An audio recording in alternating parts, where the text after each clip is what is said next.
All right, and one. Oh, that sounded good. That one came out really good today. Yeah, that was a nice launch. A good out, as they would say. So welcome to episode number...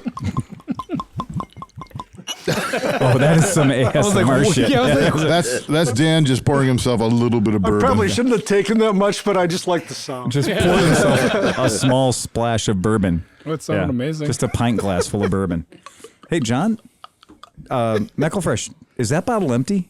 Yes, it is. Okay, I was like, either you have something floating the bottom of your bottle, or that's just the foam. Yeah. It's just the foam. Yeah, right. Thank you, though. Check. I want to make sure you didn't like drinking bugs or something. Good looking out. Well, because sometimes we have beers that are here for generations. I'm well aware of this. Exactly. We have some Christmas ones from like 2 years ago. We do have Christmas ones that are really old. Yeah. What you're tasting isn't nutmeg. It's just nut. It's some nut, yeah. Just extra nut. So episode number 323. We're here in the studio or the motorcycle shop. You'll notice we've rotated the table. So for all of our viewers, if you feel a little discombobulated, you're now actually pointing southwest. So your cameras are facing southwest. South by Southwest. Yeah, south by southwest. That was good too. Yeah, no. Yeah. That was a Guinness Draught Stout. I will going off. What's very funny is now that we are working with better equipment, and aside from the joy of watching Sleepy scramble to set up 8 channels of microphone and power supplies and 3 cameras and everything else, which is fucking hilarious, right? But being able to hear everything better, or at least being able to put yourself in the position of the listener, right? Because remember, this is what they hear in their headphones if they're dumb enough to listen to this podcast. With headphones. With headphones on, right? Otherwise, not listening in their car like you should. They can now. The sound quality is that's the thing. Considerably. And the reason that I even tried to go down this path is because when I was listening for all those years, I'd have to ride the fader of my studio. Yeah. So it would be like I'd be listening, it'd be quiet, I'd be like this, and then people would get drunk and it'd be loud, and I wasn't paying attention. All of a sudden, the speakers are rattling on the wall. It was interesting, man. Nobody gets drunk at this podcast. No. No, we start with a really high level of quality and maintain it the whole ride through. Right. Whereas the whole thing is, it's like the law of balancing. So it's like if we can start up here, we'll end up at like 12 degrees below subpar. Whereas if we start at par, no, it just whittles. We don't have any headroom to give up.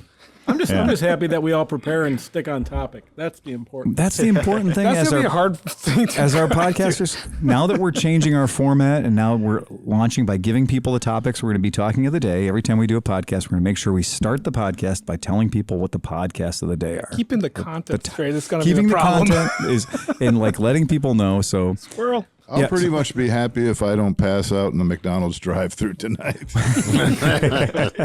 You call it a win. And be woken by the police. Tonight's podcast topics, for people who like to know what we're going to be talking about before we talk about them, is we're going to talk about all the new electric motorcycles that are being launched. And that's a pretty good proportion. That's going to take some time. But we're going to kind of have a concise teardown of all the different electric motorcycles that are being launched right now. Some that you can actually buy, which is nice. Then we're also going to talk about advancements in existing gasoline motor technology that are going to be, sort of fighting against electricity at this point. And that's going to be good too. And then we're also going to talk about some motorcycle camping tips as we start getting into summertime. And so those are going to be the 3 topics we'll be hitting throughout the course of tonight's podcast. So what we're going to do is we'll start over there and introduce yourself to the camera. Johnny McSloshy. The camera's over there.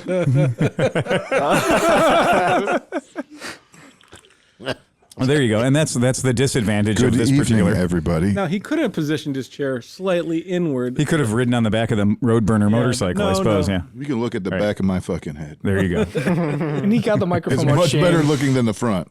Well, there you go. And then to his left. Hello, everybody. I'm Nick. It's right over there. You see the trio of camera robots all working at the same relative angle? Why are they all in the same spot? They're not. One's facing that side, one's facing this side, and one's facing the middle. Panorama. So it literally would be like the podcast viewer is going, And so for the listeners didn't realize that I moved my head slightly to the left, center, and right. Nobody's going to be able to see these two past my 10-gallon head. And then to his left, Oscar. and your humble narrator, Phil Waters, and to my left, Steve Sleevey. and Dan Kromke. to his left, Steve Hoffert. and to his left. And Chris Smith. I had to say, you guys, way to go, 100% class turnout. Yeah, that's this. I think this might be our first day of perfect attendance. I'm on day 10 of my second COVID shot. So, fuck it, I'm done. That's it. If I die now, it's a statistical anomaly. Yes. So last night, I went out to Noble Beast for the first time in like 6 months that I've been inside a bar or restaurant. Wow. Because it's 2 weeks out from my second shot. There you go. Yeah. Nice. Yeah. So it's one of those things, like as we start to open things up. How you feeling today? Awesome. It's not the shot. It's the Noble Beast. It's we went out to a place when I was celebrating my like 5 days after my second shot or so. We went out with a couple of friends of ours, and it's our first time ever being in a restaurant since we went to the Mexican place, which was outdoors. And it was our first time being inside a restaurant, and the weather was shitty, which is perfect for it. And went in there, and I had 2 drinks, and I had a big meal. And when it was all said and done, I was like, oh man, that wasn't as good as I remember it. I really fucking wanted it to be better, man. I was like, it's kind of anticlimactic. The conversation was great. The people were wonderful. But like the meal was like, oh, like That was a year and a half ago. No, our It was Mexican September. Our Mexican was not a year and a half ago. That was after COVID. Because we were wearing masks when we went out on the patio. Right. The patio was open. There was no restaurant seating indoors. You're right, with the bees and shit on the back. giant patio that overlooked. So this giant patio that overlooks Lake Erie the same way that the Halfway House restaurant overlooks the ocean. So it was a very shitty Ohio analog for Mexico. Yeah. Like 6 months ago. That wasn't. I used that picture for Oscar's thing. Yeah. That was, you're right. Yeah, it was 6 months ago or whatever. And we did a pyramid of people, which is kind of a thing that we do, a shout out to our friends in San Diego. So the Baileys and whatnot. So big thing, I mean, the fucking thing in the news that's going to be important for us, obviously, is that it is official. AMA Vintage Days is officially on. Yeah. In all of its radiant splendor. And that means racing, sure. But more importantly to us, it means swap meet. And you can't really have, you can say it's AMA Vintage Days, but if you're not going to have the swap meet, it's a big chunk of it. Yeah, it's a big chunk of it, and it takes away the spirit of the hunt and everything else. So, yeah, it is going to be July 23rd, and you can, July 23rd through 25th. So, Mid-Ohio Sports Car Course. We are booking not 1, not 2, but I'm thinking about doing 3 booths in the swap meet. So the couple of different approaches at looking at it. One would be to do booths in the swap meet. I still think we need to have our presence in the campsite. So I don't think we want to run our swap meet operation out of the campsite. I just don't think we're going to sell as much shit, for lack of a better term. But I am thinking that we should have a swap meet presence, and then we'll have a camping presence as well. So we'll have 2 distinctly different teams. Now, don't expect to see us in the swap meet presence. Don't expect to be like, well, there's a Clevelandmoto pile of shit. Where's the Clevelandmoto guys? I guess they don't like me. Where's the other Clevelandmoto piles of shit? Exactly. So if you're looking for walking, standing, breathing, drinking piles of shit, we'll be in the campsite. If you're looking for the static shit that we're selling, that will be in the swap meet. And so I think that's going to be our plan of attack this year. Because I know that one year we sold every fucking CT70 or Trail 70 we brought. We sold every Trail 70 we brought, and some we didn't intend to sell, out of the campsite. So yay for us. But I think that what we're going to be doing this year is going to be probably partying more in the campsite and then just kind of having all the shit visible and aware to us. I like his armpit was actually in the microphone. He's like doing his best to be quiet. Meanwhile, it's literally just the sound. It's like Just the fumes coming out. This is the sound of an old hippie's armpit. It's like, hey man, why you got to come down to me so hard? Okay, not everyone likes to shower. Okay, Not going to conform to your fucking soap, man. So that's the deal. AMA Vintage Days. If you're not aware of it, you should be. We can't. I'm not making any promises. I don't know how it's going to be. Is it going to be apeshit crazy? Is it going to be the cheapest motorcycles you've ever seen? Is it going to be more of COVID madness of like, fuck it, people got stimmy checks, I'm going to price my shit to the moon, you know? I don't know. I can't predict what people are going to do about it, but I know I'll be there, for fuck's sake. I got 2 years of shit to sell. I mean, I got all kinds of stuff that didn't go to AMA Vintage Days last year.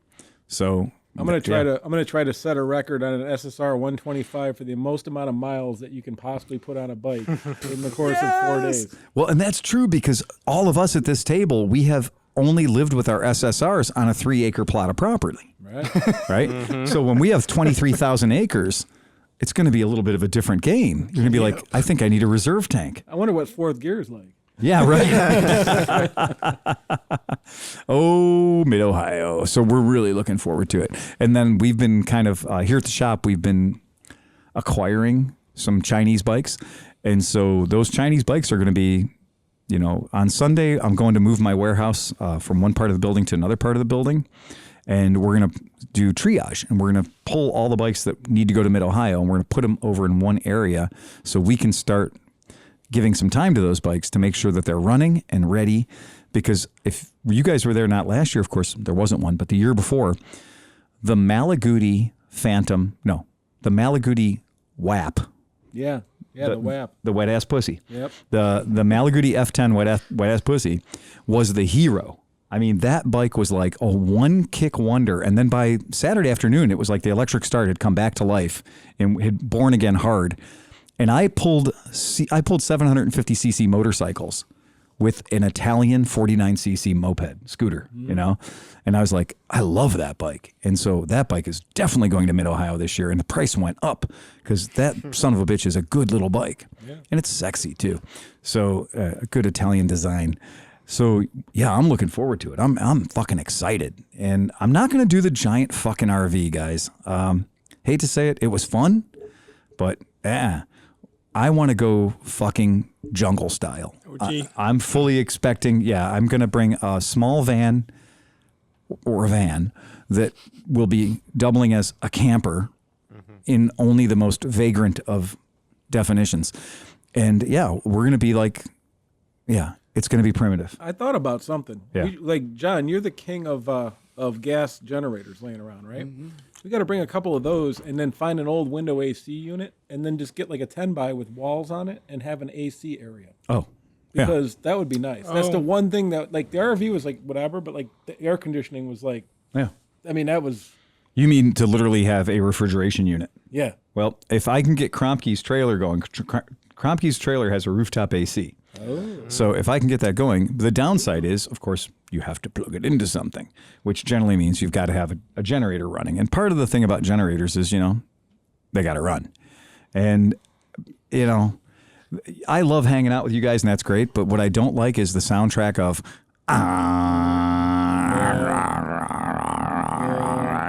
it's like, man. Those one people that were camped next to us had a fucking pop-up, like a rented pop-up. If you guys know what a pop-up camper is, it's like a low trailer until you open the top up, and then the sides are canvas, right? And they had an air conditioner in it. It's like trying to air conditioner a fucking cloth bag. And so they had an air conditioner in the fucking pop-up, and then they had a 5K generator or 3K generator outside, and they were like off downtown somewhere, and this fucking generator's just sitting there, just burning gas.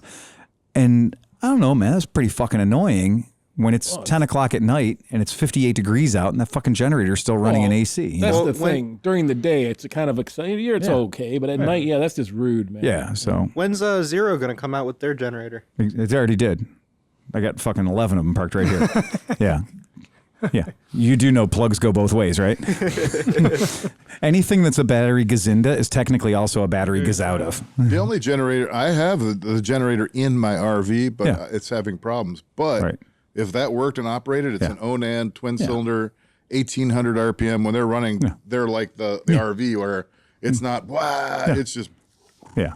That's the whole game. You just hear a low rumble, and it's making 4,000. And I mean, the biggest thing for me is I can usually acclimatize to just shade. I'm just a fucking animal. I'm just Give me a table to crawl under and some ice on my tummy. I'm fine. John will be the first one to tell you that the pop-up is a good place to get shade, but getting under one of these white tables in the pop-up is like 700 SPF. So I was so overheated the one year. I was like, I just need like the coolest place possible. I'm like, I'm under that table, under the hot tub. And he was like some weird, on the cool he was like some weird lizard that was like, he just stopped being a human and his brain was like, I need to find the coldest place that I can crawl to.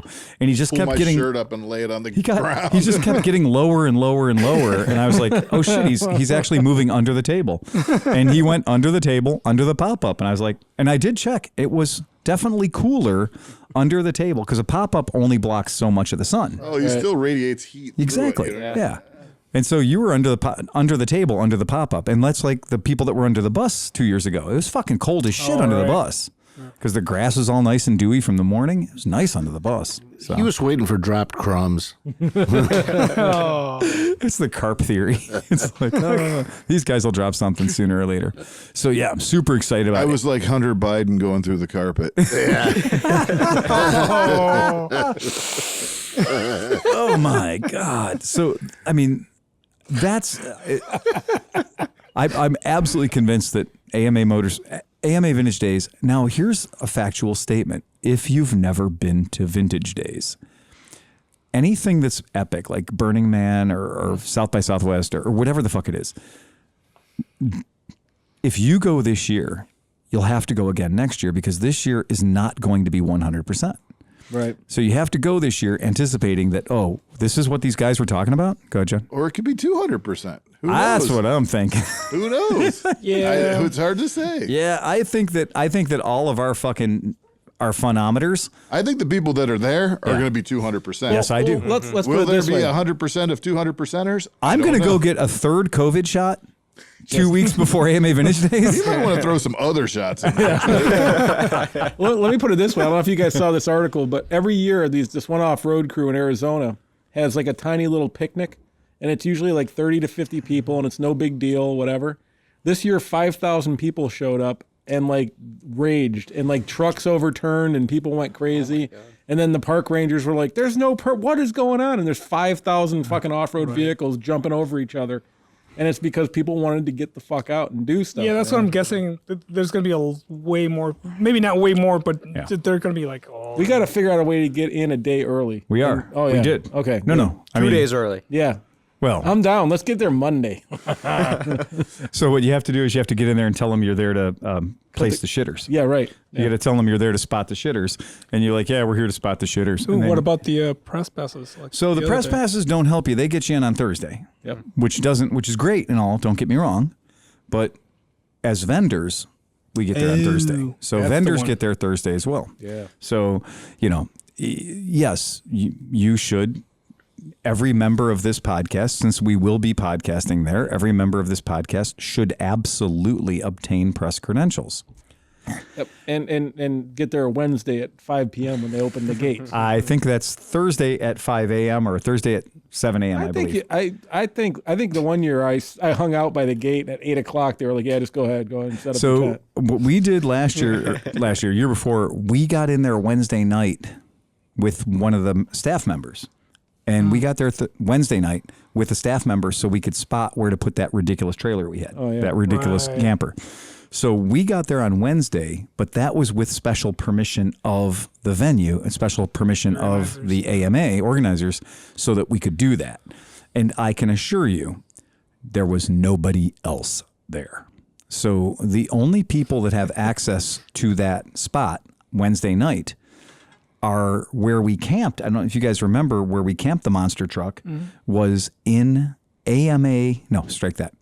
Mid-Ohio Race Car Course staff camping area.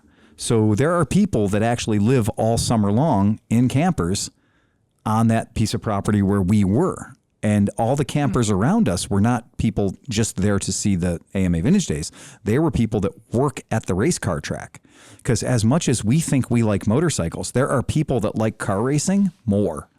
And so much that they're willing to work at that facility and live in campers to call that a job. Again, it's like being a stationary carny, but game on, right? You know, I respect your love of motorsport. So there, you know, anytime you think you do something to here, there's always somebody way higher than that. Well, that's a great way to beat taxes. No address, no fixed address, no fixed address. All you know, like people are doing it. Yeah, hey, and based on this, I mean, I think our whole world, our whole American economy has shifted to the point where the whole idea of working from your home, that's not just a fun thing you do when you're like, you know, otherwise endeavored. No, this is like people work from their home as part of their fucking job. Like, you know, our country's going to be forever changed. If somebody's like, oh, well, you know, I work for whatever company, but I work from my house. Nobody's going to be like, yeah, sure you do. No, it's fucking it. It's how we live now, man. So, you know, like, okay, great. So what was the list of electric motorcycles? We're going to get to that in just a minute. Okay. So I did want to give you guys, so Ben Big is a fucking hero of podcast listeners. I mean, this guy has continued to give us content. I mean, legitimately giving us content all the fucking time. Okay. And he has been nailing it with, so I don't know if you know this, but right now, three wheels always has been a fucking fetish. I love sidecars. I love going out and riding a sidecar. I think sidecars are cool as fuck. A sidecar is one of the coolest accessories that you can put onto a cool motorcycle. Sidecars are pretty bitchin'. But I have never liked motorcycles that came from the factory with three wheels. I've always been like, okay, take one of those wheels off and now you got something. But anything that's ever come with three wheels, and you guys know I am fucking no fan of the Piaggio MP3. If three wheels made it better, Valentino Rossi would be going around the racetrack on three wheels. So until Valentino Rossi has three wheels on his motorcycle, two must be better than three. Well, period. I think the rule is that two wheels must be on the same plane. Yeah, fair enough. Right on. Sure. But if you have a three-wheeled vehicle that doesn't have that, then you're not anything. So, you know, Yamaha brought out the Niken or Niken, the two swords, right? Yeah. That's what I was thinking. Right? You were talking about. Oh, that's what everyone's thinking about. And for the past 5 years, that's all a certain group of weird, fucking touched by an angel, fucking triophile or whatever the fuck we're gonna call these people. But I mean, my life is fucking cursed by people every single day calling this shop, going, "You guys got those? You got those bikes with the two wheels in the front?" And a gag ball. Yeah, exactly. Right. Yeah, that's it. Yamaha built one of these, and it is the Yamaha Niken. It is the Yamaha Niken, and it's Yamaha. Right. They race bikes. They do all kinds. So this thing should be the epitome of perfection. It should be the height of that technology. It certainly looks like it when you look at it. How could it be better? So where's all the stories of these guys blowing people away and like the amazing thing that they've been doing on the tail of the dragon on these things and stuff like that? I've ridden none one. Of that. Yeah, I'll be the first one to tell you. If you have ever ridden a Piaggio MP3, and I have, which comes in your flavor of 250cc, 400cc, or 500cc. Now the Niken is exactly 2.5 times as much power as the Piaggio 500 MP3. It has the same vague, like, it tells you the road feel like this. Hey, remember that time in 86 when we went on that curvy road? This feels like that. Do you remember that? Because that's the way it transmits road data to you. If you said, like, okay, BMW did the telelever front suspension, which is a marvel of engineering, in so much that your fork tubes don't actually connect to your handlebars. If you look, they look like they go all the way up, but if you look underneath them, there's a little air gap, right? Just to prove that there's something else happening in there. And the idea is it was to get rid of stiction on the fork legs. So your fork seals and springs and everything, when they're not brand new anymore, they have stiction and they don't go up and down perfectly. So there's some resistance. Harley Davidson had a unique approach to getting rid of stiction too in like 1843. They created the Springer. Okay. So I was going to say rigid. Right. So the Springer over there, the Springer is no stiction, right? because it doesn't have fork legs, and the fork legs don't have seals on them, and they don't function that way. So the dampener doesn't get involved until it's like kind of at the end of its travel. Now, the problem with the telelever system on the fucking BMWs is that when you're riding a BMW and you're riding it aggressively, you don't get really good feedback of what you're feeling under the front tire. Now, multiply that by 2. Okay? And then instead of having the front wheel, like, I want to know if I'm going on a road, what do? I pick the best line on the road. I see the little pothole there. I see the big pothole there. I see the broken beer bottle there, right? And then I see the dead cell phone there because I'm driving in Cleveland. And then I make my front wheel go through the good spot. A little bit of tumbleweave. You don't want to slip on that. Yes. I was about to say, Right. Maybe a fake nail or two, right? So my whole thing is I'm going to put my front wheel on the best line. No, you're not. Not in a 3-wheeler, you're not. Nope. Fuck no, dude. You're going to pick which wheel you're going to sacrifice to the hole.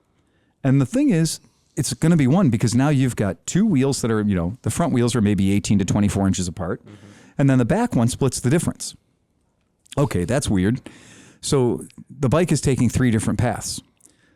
Has anybody ever ridden a motorcycle in the rain? All right, cool. What does the front motorcycle tire do when you're riding in the rain? Clears water. Exactly. It's designed and engineered to be a pump that pushes water out of the way so that your back tire does what? It doesn't hydroplane or aquaplane if you're from England. Okay. So the front motorcycle tire is genius because no matter how heavy the rain's coming down, your front wheel is literally pumping the water out of the way so your back tire isn't going through a half an inch of water. The technical term is splooshing. Splooshing. Sloshing. Sploosh. Yeah. Splooshing. Mixed splooshing. Is that when we pay a lot of money so we can watch McElfresh sit on a cake? No. No, I thought it was that thing with the alien thing that pops an egg out of the end of it. That's splorching. Okay, sorry. Okay. Oh, that's the ovipositor. Yes. Don't Google that. Don't Google, Don't Google that. Don't Google ovipositor. Trust me, that is a bad night. But you can Google Roxy Delight from Theater Bazaar sitting on a cake. And that is good entertainment. Dude, cakefarts.com. That's a whole website. Oh, I'd rather watch Roxy do it. But anyway, I'm biased that way. Anywho, back to my original thing. My review of the MP3 from riding and everything is it never had a top center. So like on a motorcycle, when you're going straight, you it kind of wants to go straight. Absolutely. On the MP3, it was always weavy. It like never had a top. Like it never goes straight. You're always correcting it. It was always never feeling. It was always just weavy. And here's and then the turn in on it was like you always wanted to low side it. Yep. I mean, it just always wanted to. It was kind of fun. It felt like you were like, whoa, I'm getting. Away. But you weren't making a real tight turn, and you were getting way over. And this is the trick, is every time I've ever ridden with anybody who rides MP3s a lot, and again, we talked about this in the dark side conversion thing. We talked about this in dark side. People who run dark side will tell you it's the best thing they've ever done. Okay? People have also told me that about heroin. Okay? I'm almost positive they're wrong, but I'm not going to run it to find out. Okay? So I'm not going to find out whether or not heroin's the best thing I've ever done because you know what? Fuck it. Because maybe you're just not doing enough. Exactly. And that's the thing is I would always hear these people talking about, I don't know, dude, I can lean over that MP3 way further than I could lean over my old bike. And how many of the accidents that came through were a low side? Exactly. And then I ride with these people and I realize these motherfuckers I could outride these guys on a buddy. I could outride these guys on a fucking whizzer.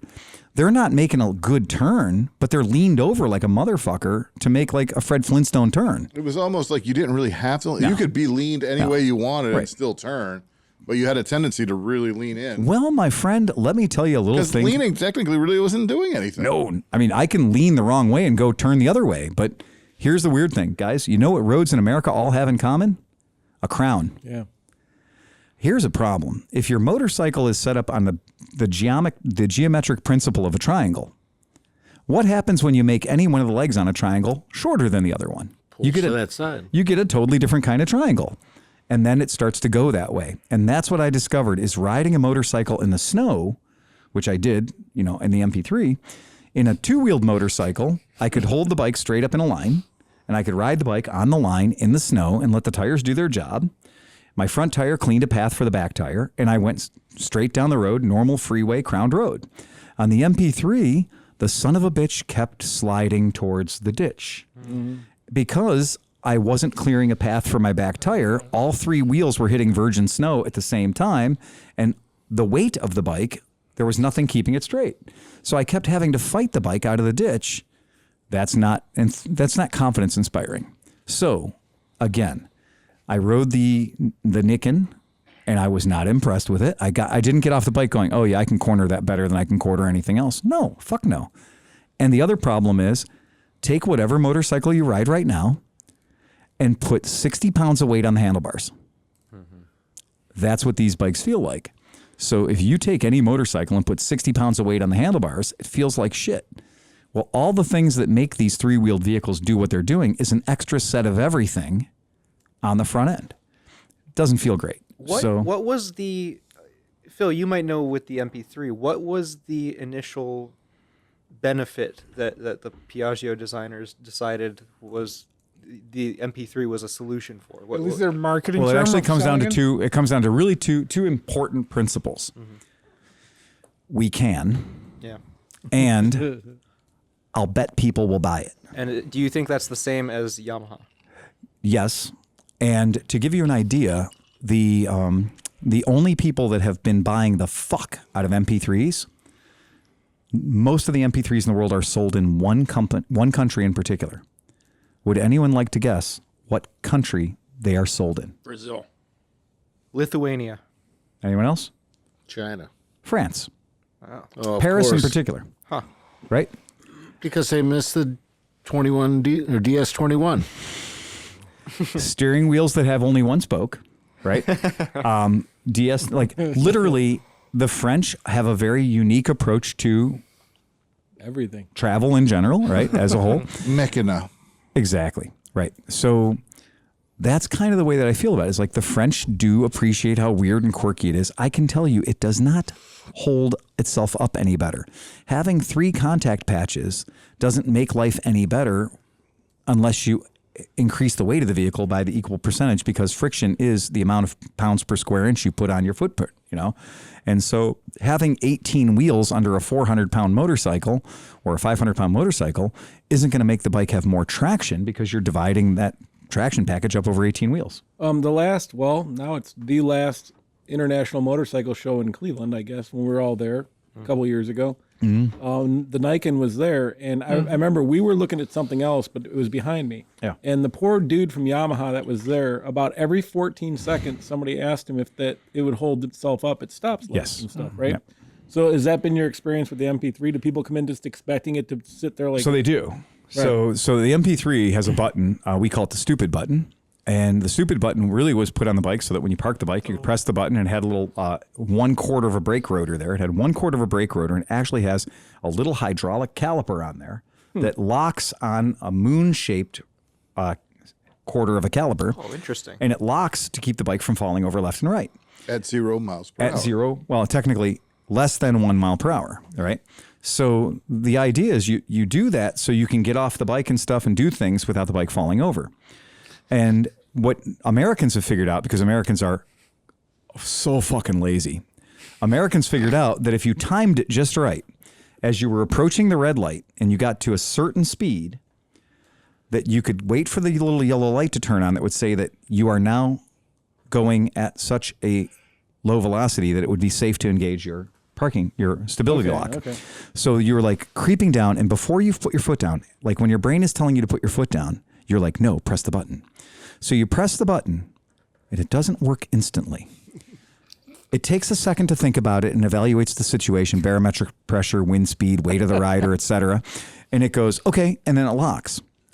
Now, if you do it right, you look fucking cool because you never put your feet down. You pull up to the light, and you're just like, I'm about to stop right, beep, now. And you don't put your feet down, and that looks sexy.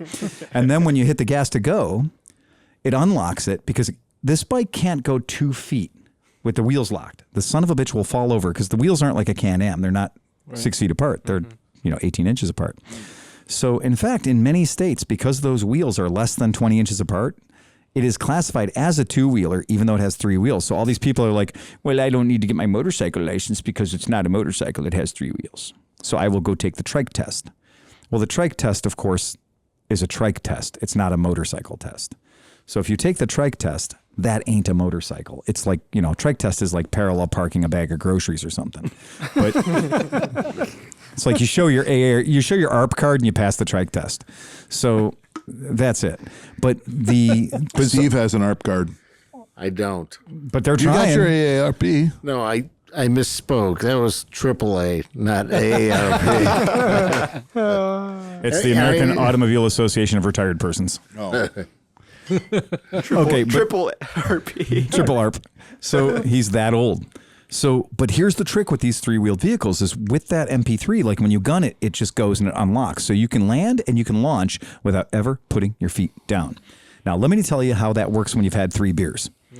So when you've had 3 beers, you pull up to the red light and you think, I'm going to be cool and I'm going to hit the button right now. Well, what's happened is you've already started falling over. So the bike's already started falling over when it locks. So you're at 30-degree list to port, and it locks. Beep. And you're like, oh, fuck. The heaviest motorcycle in my showroom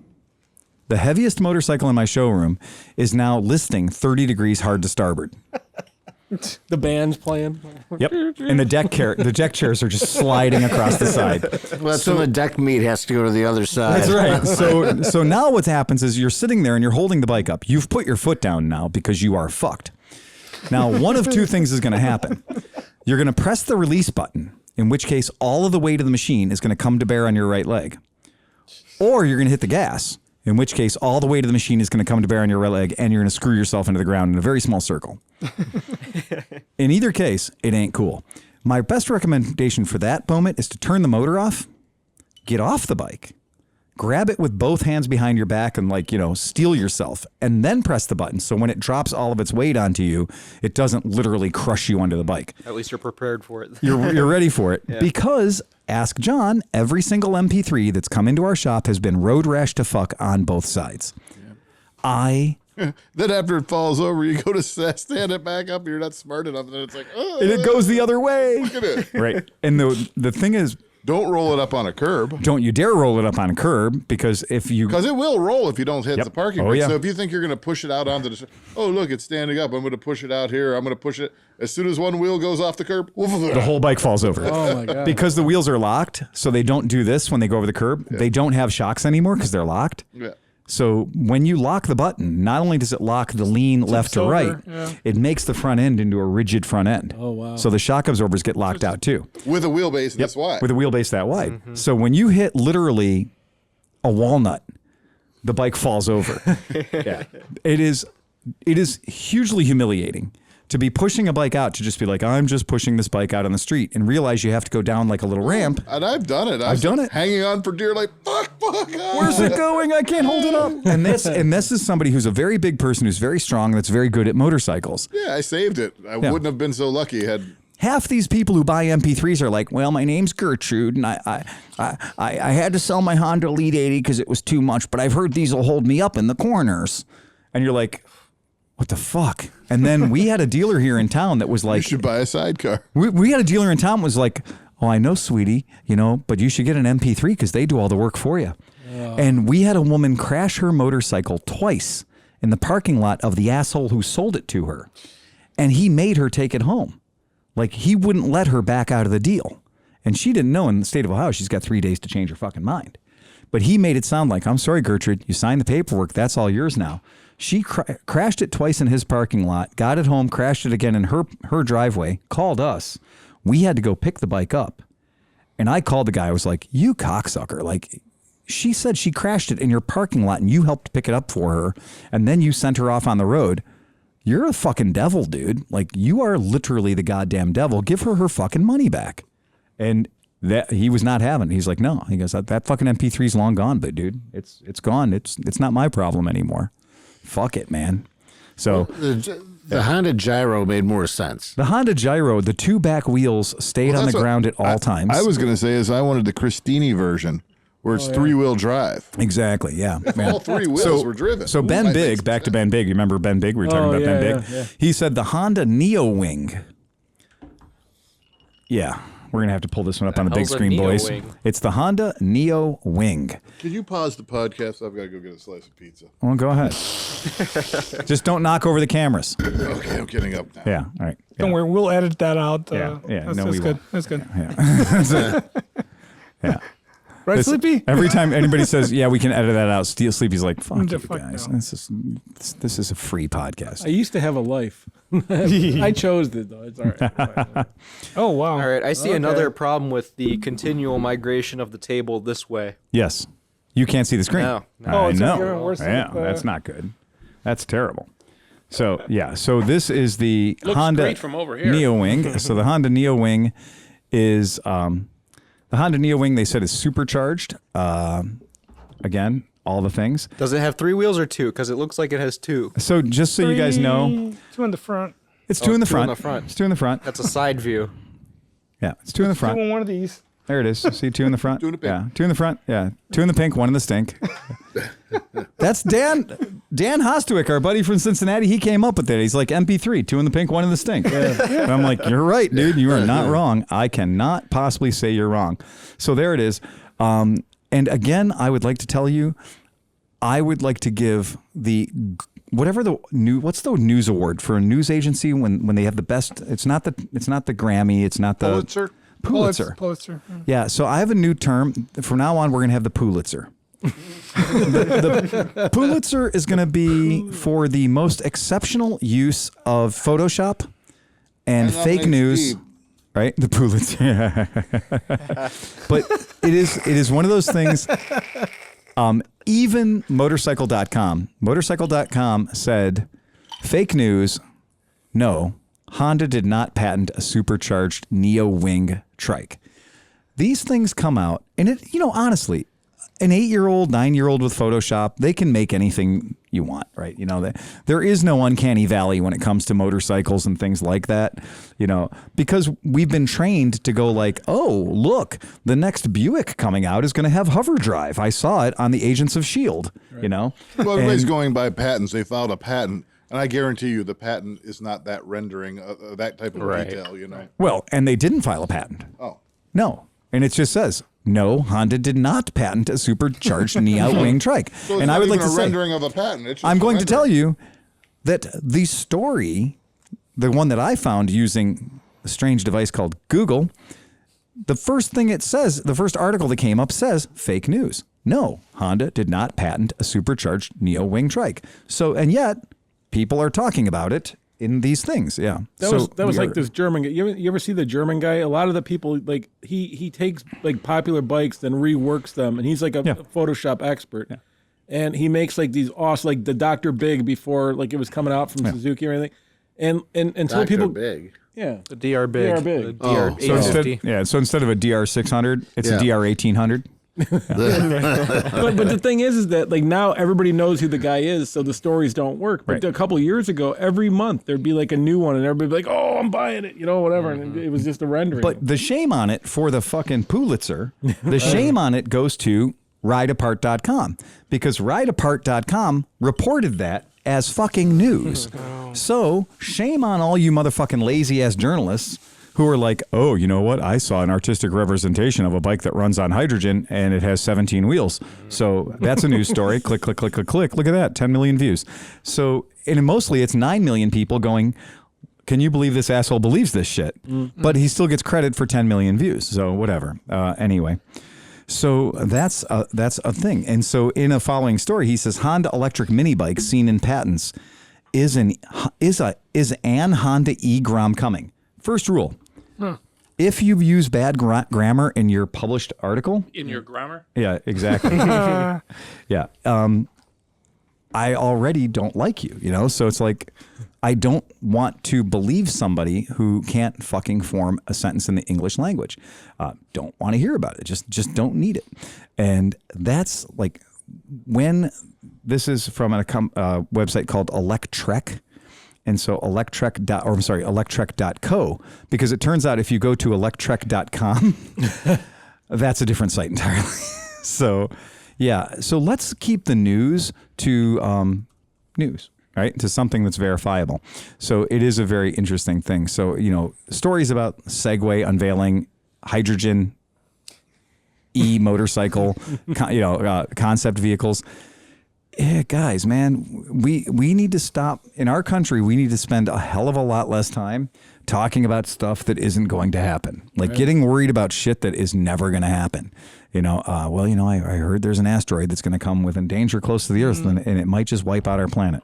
Well, and I think also with cars and motorcycles and stuff, I personally, I don't think it's too difficult to see when something is obviously photoshopped. I think we just need to start, teaching people how to recognize that that's not real. I think vetting should be a elementary school class. Like vetting should be like all about like just because you read it means that it's fiction. Always be critical. You can take some heart because they do that. At least my daughter in her computer classes and stuff. They've talked about verifying your sources. Where's it coming from? Excellent. Is it a reputable? Is it some obscure thing, or is it from a reputable site? And she's like, yes, that article is no good because of this, and this. Oh, that's I'm like, all right, That's they're helpful. teaching you something. I'm getting my money's worth. You know what I hate though? I hate when the fucking scam websites use a real header. So like you go to it, it's like whatever, I don't know. Make your dick bigger? Yeah, exactly. Okay, got it. .org, .com. Right. We all know that .org is... .orgs are legit. Right. Those are government run. I've heard that those are government sponsored, so you can trust sending your money to a .org. 100%. Like Joe Biden completed a sentence. Again, no, that's bullshit. Like making that statement. So I'm going to say from now on, hyperbolic statements like that, I'm going to say, well, let me take a nice long look at your historied service, your public service career. Oh, okay. Oh, so he fell down some slippery stairs going up onto an airplane? Oh, you're right. We should make fun of him forever. Hey, like look, man. Let's Can't tell if you're serious or not. This is my point. Exactly. Right. The point is, we do need to be like super critical about stuff because for the past 15 or 20 years, we've been trained to be like, oh my God, that's outrageous. And you're like, oh, it's not really outrageous at all. But didn't all this kind of start, like, didn't they get rid of something about truth and news? Like a couple of 10 years or whatever, like 10 or 15 years ago or something? It all started with the 24-hour news site. Entertainment. So news, entertainment. It started with CNNs and stuff like that, where news used to be 1 hour of your day at best, right? Or you'd get a newspaper or something like that. But once you had the 24-hour news cycle, you had to run it, rerun it, keep doing it. You had to pick anything you could. You'd report your news, that person's fills news, the 24 hours. Yeah. You'd regurgitate anything you could because you had to fill 24 hours. You know who talks about that awesome is Norm Macdonald. Norm Macdonald has this whole bit where he's like, back when I was a kid, he goes, there was the news, and it was the news. It was on from 6 to 6:30. Yes, exactly. And he's like, and in that half an hour, they couldn't even fill it up. So they always ended with some story about an aardvark or something, And he's like, that's turned into 24 hours. They have to keep saying stuff. Right. There's not 3 minutes of news. They can't, at the top and bottom of the hour, like 1100 plays the news. Yeah, right. It's the exact same news. Right. And they can't fill 3 minutes at the top or bottom of the hour without repeating everything. Well, I know I have to go to work in the morning because my wife gets up at 6. So do I, but I take a shower first. So if I hear her, if I hear the news, that's important. No, but if I whatever, yeah, okay. But if he takes showers, that's a good thing to know. No, but if I hear a story on the news, right, and I know if I hear it again, it's been a half an hour. That's exactly right. And I have to go to work. Right. You could get the hell out of the shower. And so that's been an amplifying factor with the news, is because they can't come up with that much content, so they just repeat it and repeat it and repeat it, and then it gives it more weight than it really should. Yes. Right. If you hear it on TV, like if it was back in the day, it was a breaking news flash. The space shuttle blew up. Excuse me, sorry about that. Well, that happened 23 hours ago. And then it was reported, but it wasn't like, but then they just put it on repeat, and then now you think it's ever present in your mind. You can't not think about it. And the problem with that, too, is that Prince's manager, way back in the day, was one of the first guys to figure out that if you said something in media 30 times, people believed it is true. So he started out by saying that Prince was a new musical prodigy, that nobody's ever heard anything like that for a whole year. He stopped him playing, and he did it. He got it like on national news and air 40 times. And when Prince's album came out, all the reviews were like the musical prodigy, blah, blah, blah, all this stuff. And so like now they've adopted that, and you're right. It's akin to brainwashing, because if I tell you and I tell you again, and then I have this person tell you and that person tell you, these two people talk about it and tell you again. So that's exactly how it is. That's why we read all those fucking reviews that said the Piaggio MP3 was a good bike. Well, and that's some of the gives you more self-fulfilling traction. prophecy. It gives you more traction. It gives you more traction. It gives you more traction. Even more. The punters out there talking about it. Yeah. About this Honda. Right. They want it to be. So they're going to keep talking about it in hopes that somebody at Honda sees how much they're interested in it, and they'll be like, "Yeah, we should build something like that because look at all these people who say they would like to buy one." Well, Goebbels said that the bigger the lie, Right. the more likely people are to believe it. That's exactly right. Dan, So- you had your hand up? Sorry, Dan. Oh, it's okay. No, Dan, you were waiting? No, I was just going to point out that you're not actually required to watch the news over and over again. You can stop after once. My wife has been news free for about 3 years. Yeah. It's remarkable how she's survived. I don't know how she's done it. It's amazing. Now on to news. We have another big event coming back that we didn't. Hey, good out. Were we going to talk about those special new gasoline motors? Well, hold on. Okay. Again, this is news. We try to keep this at the front of the segment. Okay. All right. So At 51 minutes in, we were still doing the intros last week at 40 minutes. I don't think we finished the intro. Right. And to my left. So this year, yes, guys, Portland, Oregon, newsflash. For all our ships at sea, we have the One Motorcycle Show is coming back.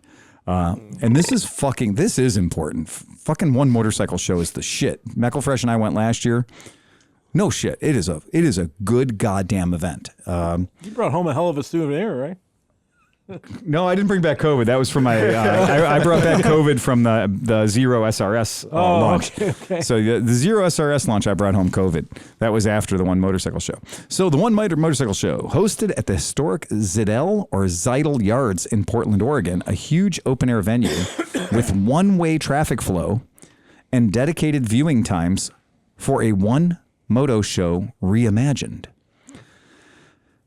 CC Motorcycle Coffee Company, which operates the One Motorcycle Show, announced that the 12th annual edition of the Idiosyncratic Arts Show at the Cultural Celebration will move to the Zidell Yards Barge Building in Portland, Oregon. The historic family-owned barge construction facility launched its last ship in 2017 and is the perfect venue for the One Motorcycle Show. It provides a safe, open-air locale where viewers from all walks of life will come to see custom motorcycles, art, food, and more. So Plus, it's not flammable. Plus, it's not flammable. Yeah, exactly. Yep. Well, and again, And you it's could Portland, so the weather's usually, well, I mean, it could rain, but it's never going to be totally bad, you know. right. And that was the thing when we were there. It was like the weather every day. It was Portland. It was nice. I mean, I didn't have a problem. We kind of went out and did stuff, and That was like January, February. That was February. we left the strip club 3 times. Yeah, exactly. So I mean, Portland's great, and it's especially the weather's always nice at the Acropolis Steak Restaurant and stripper joint. Yeah. The weather's always perfect there. Yeah, that's it. Yeah, you know what? I noticed the weather was particularly great right in front of Maggie. That valley. That valley right there between Maggie. Yeah, right. Yeah, Is Maggie the one that made a little city out of dollars and then was playing? We made the city out of dollars, and she was Godzilla. And then we made paper airplanes out of dollars, and we had the paper airplanes attack Godzilla. Footballs. And Honestly, best time I've ever had in a strip club, ever. good steak. And a great steak. Like, the food was crazy good. No mistaken. Yeah, You better stay away from elementary schools. I'm trying to get. Why? They don't have strippers there. Yet. What the fuck, man? Look, man, that's the one place I'm not going to be. Honestly. Yeah. I'm going to go to the brass pole. Yeah, I exactly. want to see some Amish strippers. Right. Look at the brand. That would be the wooden pole. You got to watch for splinters. So anyway, they're doing. This is an interesting thing. So it says COVID precautions, sponsors, and vendors. As the rest of the world adapted to the modifications needed to operate during the COVID-19 pandemic, so has the One Moto Show. Since March of last year, the whole world has changed, but one thing that hasn't is our love for motorcycles, says Thor. The production team has been taking great care to implement and enforce safety precautions, including, now this is important, timed ticket sessions throughout the weekend with limited head count per session. So I have an idea that like when you're going to buy a ticket and it's going to be like you're in the purple group. And so purple group will be like from, the top of the hour till 15 minutes or something. And then like purple group, like a Zamboni will come through or a plow will come through and just push all the purple group people out of the way. And then the orange group people can come in. That sounds like a guy. Send in the scoops. And then it says, contactless registration, parking, and viewing. I will tell you that at no point during the one motorcycle show that we attended last year were we contacted. No point at all. Now, strip club, totally other story. So they're going to sell fast passes? I guess, right? Yeah. Number 3, mandatory masks and social distancing while attending the show. That part right there might keep me away from Portland strip clubs. Okay, now the dedicated outdoor food and beverage areas. All right. Open air venue with a large square footprint to head count ratio. That's good. Is there a beer garden? I'm sure there's probably several. I mean, it's fucking Portland. Remember, Portland is it's one of the places where you could first ever just be like, I'd like an ounce of purple kush. Yeah, right. And somebody's like, well, I got a better price over here. Like the prices that John and I saw, $200 an ounce was for top shelf. Like $200 an ounce for flour was like, that was the Cadillac. Like, it was just like on a billboard. It was on a billboard on the side of the road. Yeah, it was exactly it. The strip club that we went into, the place next door to the strip club was the medical prescription and dispensary and like joint rolling clinic or whatever the fuck it was. I like Starbuds. Those are my favorites. They have those in Portland. So that is the thing about Portland. This event is going to be catering to people who like to stand around and drink. So that I think they'll have that nailed. The smoking area alone. Exactly. You're going to go out to the smoking area and be like, yeah. Oh, come on. Yeah. So. Although I feel like if you're in a strip club and you have a mask on, your face could just be put anywhere. That's what I'm thinking. Yeah. Right. Yeah. That's true that. Why does your mask have fur on it? And glitter. Glitter. It's feminine feline fur. There you go. That's right. Exactly. I've been thinking about fucking Merkins, man. I'm telling you. Yeah. I've been thinking about going to West Virginia. I heard they got strip clubs where they have minor strippers. Oh yeah. Not the juveniles. Minor. No, they have a helmet with a light on it. Motorcycles. Hey. I'm a little pervy, but I want nothing to do with that. I'd like to go on record right now. So you guys who want to check out the One Motorcycle Show, get in touch with them. So it's the One Motorcycle Show at all of the One Motorcycle Show spaces you'll ever want to see. Do it because special announcement. The lovely and talented Miss Emma Booten is going to have her turbo-powered Honda Goldwing, the pink one, GL1000 Tubbo the Turbo, will be featured in the One Motorcycle Show. So fucking A, that's badass. So when is the show? The show is going to be on April 30th, April 30. So it's coming up really fucking quick. So if you haven't bought your plane tickets yet, plan on driving. Maybe. I don't know. Like, who knows? So anyway, so that's the game. So this will be the 12th annual, and it's going to run from April 30th to May 2nd. So go if you're a Pacific Northwesterner or whatever. Fucking go, man. Portland's a cool town. You got to go check it out. Wasn't Rand there last year? Rand was there last year, and you know what? When he walked up and introduced himself, I said to John, "I'll bet you that's Rand," and it was Rand. So there. So take that. Our listeners do look like him. Wrestled properly. I was a little disappointed by that, Rand. Call Rand. Oh, jeez. Call Rand. So that's, any way you slice it, that's news. Portland, one show, rock the fuck out. Do we have any negative feedback? You know what? Let me pull up the thing. You guys can talk among yourselves while I pull up our negative feedback meter. I feel like last week's podcast had to generate some negative. It hasn't dropped yet. Last week's drops tomorrow. Right. See how confusing that is? I don't really remember a lot. I do know that the I hope you're willing to edit things for me. Please. I don't mind you making me spend our lives editing. Yeah. Well, on the bright side, the week prior to last week's probably wasn't much better. So Right. That probably generated. That's some pretty good. negative I think feedback. you're probably right there. That one was funny though. That was I enjoyed that one thoroughly. We got some new Patreons. Patreon listener Kyle Amundsen or Omunson, fucking $5 a month. Just threw us $5 a month. So Welcome, Kyle. He came $5 away from getting the secret phone number that Ben Big Rookie is, mistake. that Ben Big is hitting us on. And remember, you guys, if you come in at the $10 a month level, we will read your shit. Like not even kidding. We read shit. Yeah, come on, Kyle. We'll even tell you a joke. We will. So, not joking, our friend Kevin, who sends us podcasts, he's a Patreon subscriber. He says he's dead serious about taking. He's the one who got the new Honda Trail 125. He has an actual real one, like not a fake one. A real one he bought at a goddamn dealership. I thought those were fake news. We did too, and I can tell you that. Talking to Pam at Sills, she's like, yeah, we got loads of people that want to buy them, but nobody's got them. So he said he's considering taking that bike on the fucking Transamerica Trail. Hell yeah. It's a good plan. That's a very fucking cool plan because, people would pay attention to you if you took a fucking Trail 125 on the Hunter Cub. And people have done it. The two guys or a couple from Sweden took Groms. They outfitted the Groms with knobbies and everything, and they were beating a lot of the guys on big bikes because in the rocky and weird sections, they just walk through it. Carry the fuck. Yeah. Are you guys familiar at all with a thing that used to be called the 6 days? Yeah. 6 days trials. So 6 days trials went on for many, many, many years. And the 6 days trials was always this race that was put together. And it was this fucking horrible competition. But it wasn't just like racing the bikes in a circle.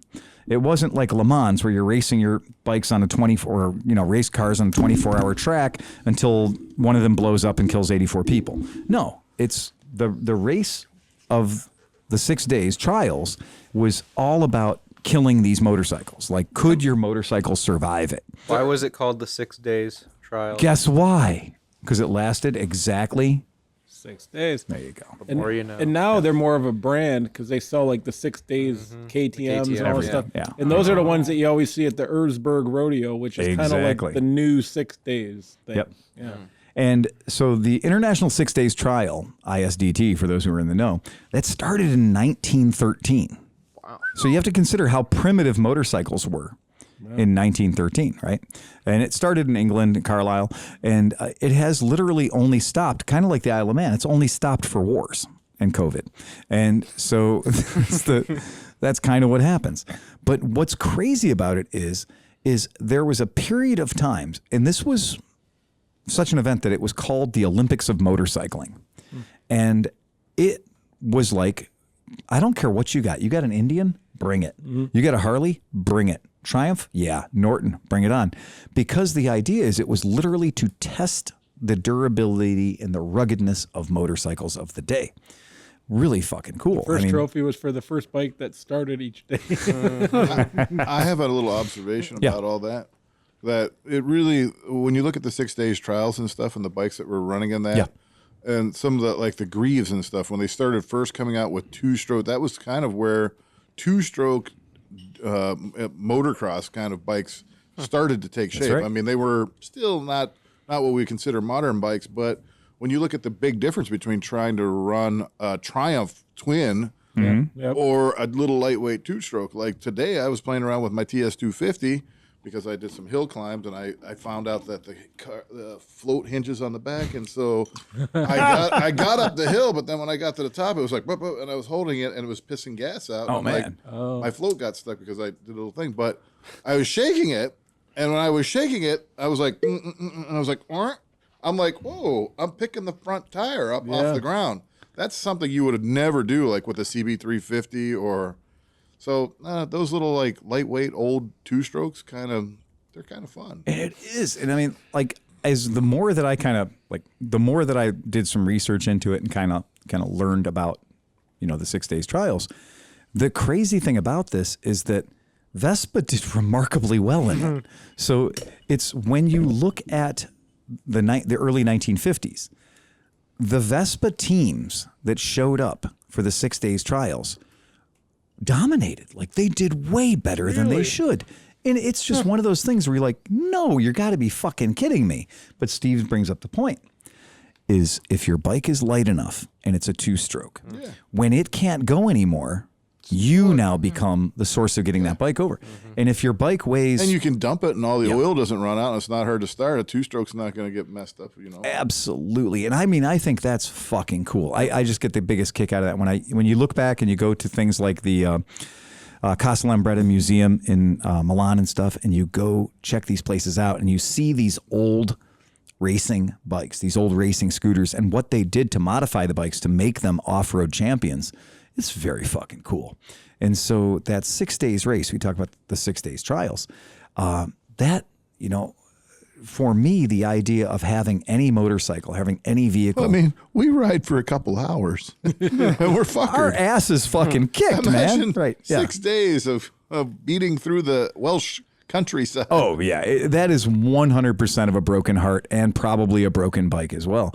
And so when you look at the things, when you look at the vehicles that historically have competed, or, I'm sure that as far as motorsport goes from 1913 on, I mean, I pulled up a picture just so people take a look at it of what the original Vespa 6 days race bike looked like as compared to the real one. So it is obviously smaller.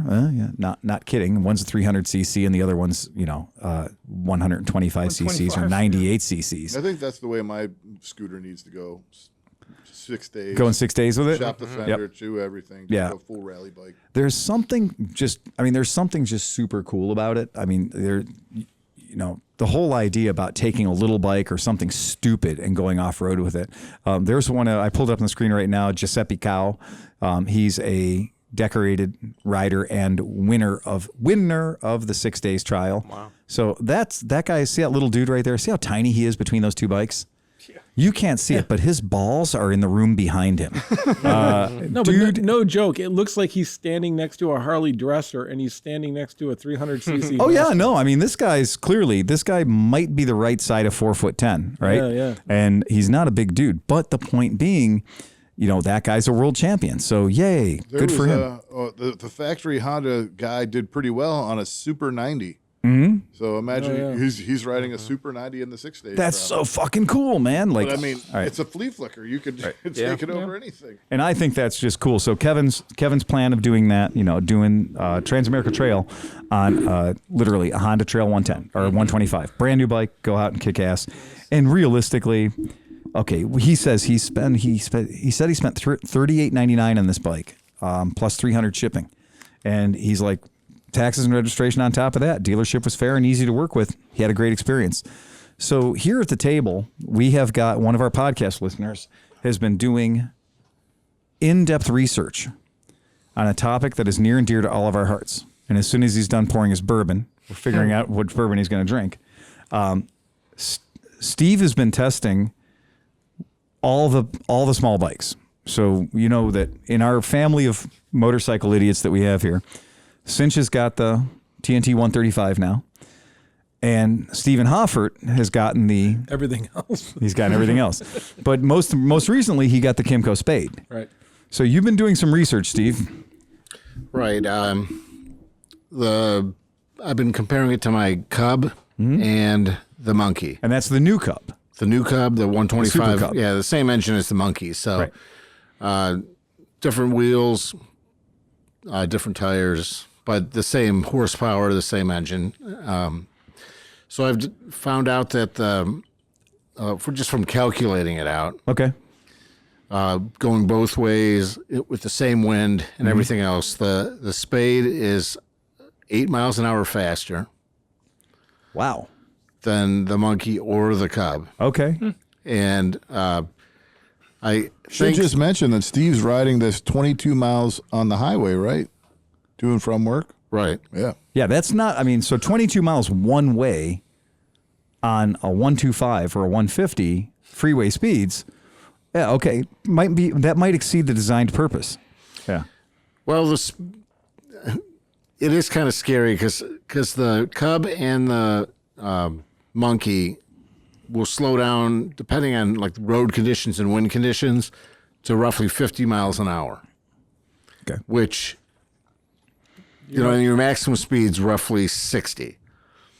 I mean, that's what I've seen. The Monkey, if you threw it off a cliff, it wouldn't exceed 66 miles an hour. So you can go down the steepest hill that I found in the Adirondacks, full throttle in a tuck, and it won't exceed 66 miles an hour. Which one's faster of the two? The Super Cub would be faster. Oh, the Super Cub's faster than the Monkey. Right. Oh, wind resistance, right? I think, and also the tires might have less resistance because they're thin. They're Skinny toe. Yeah, okay. Yeah. All right. But I've gotten the Spade up to 72 miles an hour. Wow. And typically it will, like, if it's about a spread of 8 miles an hour. If I can do 51 on the Monkey, I could do 59 to 60 on the Spade. And it varies a little bit, like from 7 to 10 miles an hour, but the average is about 8.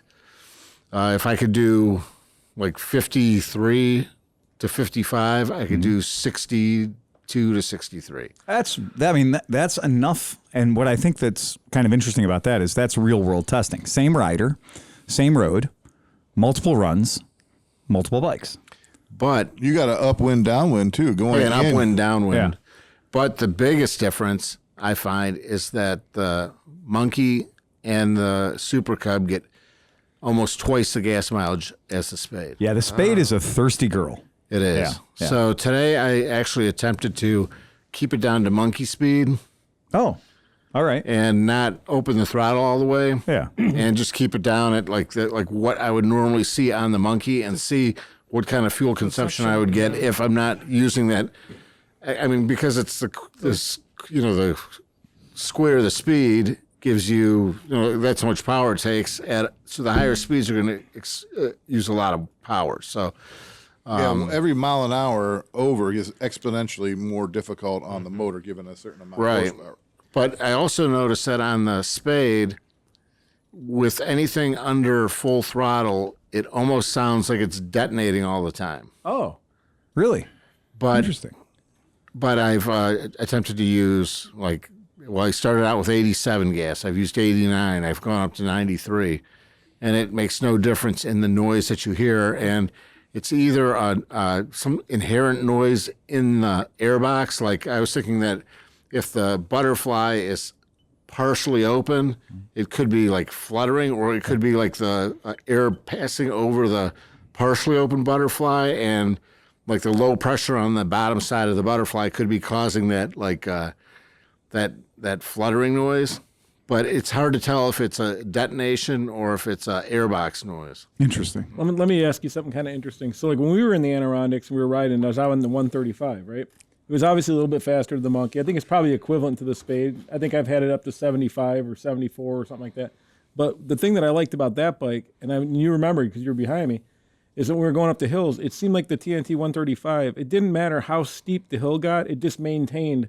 Like Right. It would do like 56 up hills, and it could be the steeper hill, or less. It didn't. It was just 56 up the hill. But the Monkey would slow down. Do you find that the Spade has a better pull on hills than the Monkey and the Cub, or no? I think at a high RPM, the Spade the Spade produces all the power at the high end. And at the low end, the Monkey and the Super Cub feel way like there's way more engine when there's not. Right. But it just feels like somewhat anemic. It feels somewhat anemic at the low RPM. And at the high RPM, then it comes on, and then really the power is produced over redline. I mean, I see a lot more power at like 7,500 to 9,000 RPM. Would you or say that's 10,000. over red line, or would you say that they may have just marked the red line in the wrong place on the tachometer? I would say that it's marked in the wrong place because from what I've read, the same engine in their Striker, I think, has an 11,000 RPM red line. Wow. So they might have just, marked it there because at red line at 8,000 RPM, it's 60 miles an hour. Right.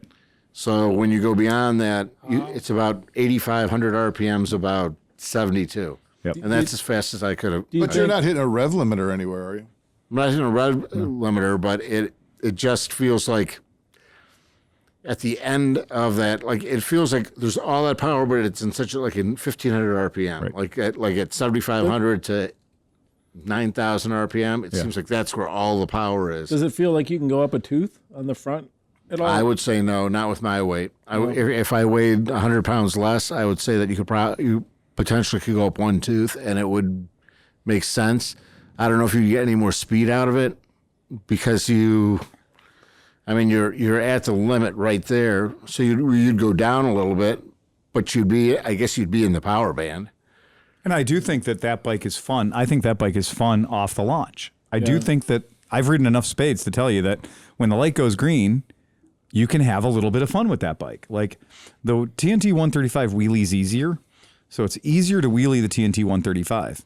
But the spade is still probably second in the like, hey, let's have a little fun wheelie thing. But it still gets up to the rev. But like to me, the perfect spade would never drop below 8,000 RPM. So like the tack would start at 8,000 or it'd start at 7,000.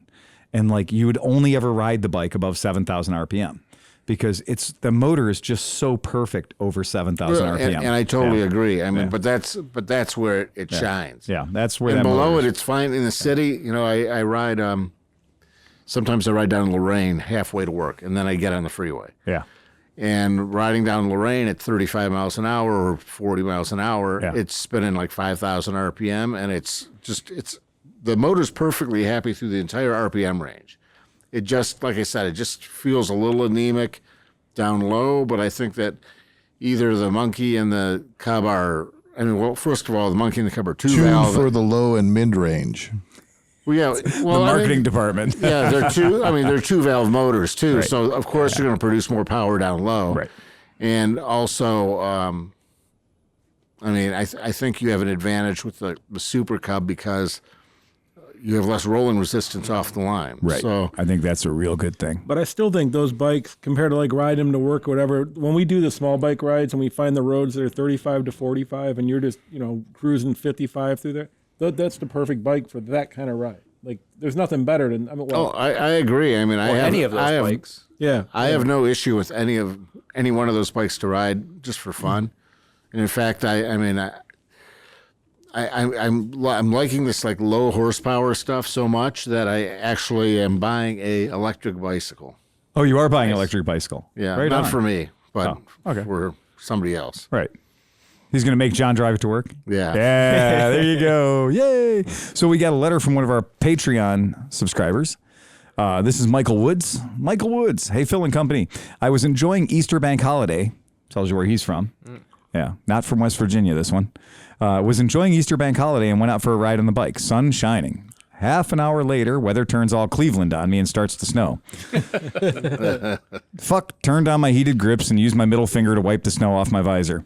Made it back home an hour later before the snow had time to freeze my brass bits to bald monkeys. I listened to the podcast and warmed up enough and had a laugh at your Sons of Anarchy petrol station standoff. Now, worried if I ever visit the U.S., I will have to leave my denim cut with my Blue Oyster Cult patch at home in case I get accosted. You're more than welcome to wear the Canadian tuxedo here anytime you like. In case I get accosted by someone who might be offended and think I don't have the right to wear it, as I do not like golden age of leather. Happy times. Thank you, Michael Woods. And I'm sorry I didn't do like the Misfits podcast and read that with a British accent because fuck, man, I haven't drank enough for that. But anyway, yeah, no shit. This year I bought a jacket because everything I buy on Super Closeout. So I buy my boots are Super Closeout, thrift store, everything. And on Parts Unlimited, we got a Super Closeout of this leather Sons of Manarchy cut. Which is cut, by the way. Cut is a term. Sons of Malarkey. I'm still going to say, since I bought that Harley Davidson, it's Sons of Atrophy. It's just what happens when you just stop moving. But I did buy a leather vest because I had the ball gag already. Might as well match. And so the leather vest has not one but two concealed firearms pockets. Yeah. And it brags about it. It like advertises it. It has two cardboard pistols, and they're Berettas. So it has two cardboard Beretta 92s, but they're like hilarious, like 22 caliber versions. They're smaller than they should be. And they're hanging from two little red ropes, like from nipple tassels, to show you where the guns go. So there's basically on this jacket, when you take it up out of the factory packaging, there are two little cardboard pistols to remind you that your jacket can carry not one, but 2 firearms. And if you're stupid, because I bought a denim cut, my denim vest, and I'm like, oh, sweet, it has 2 inside pockets. And I tried to shove my phone in it, and it went down 3 inches. And I'm like, fucking get in there. Because it's a gun pocket. And then you look, and it has a thing down the middle for the barrel on the other side. I'm like, motherfucker. So I cut them out. Right, exactly. And like this thing too. This thing has inside of the pockets, these inner pockets, inside of them are like elastic trusses.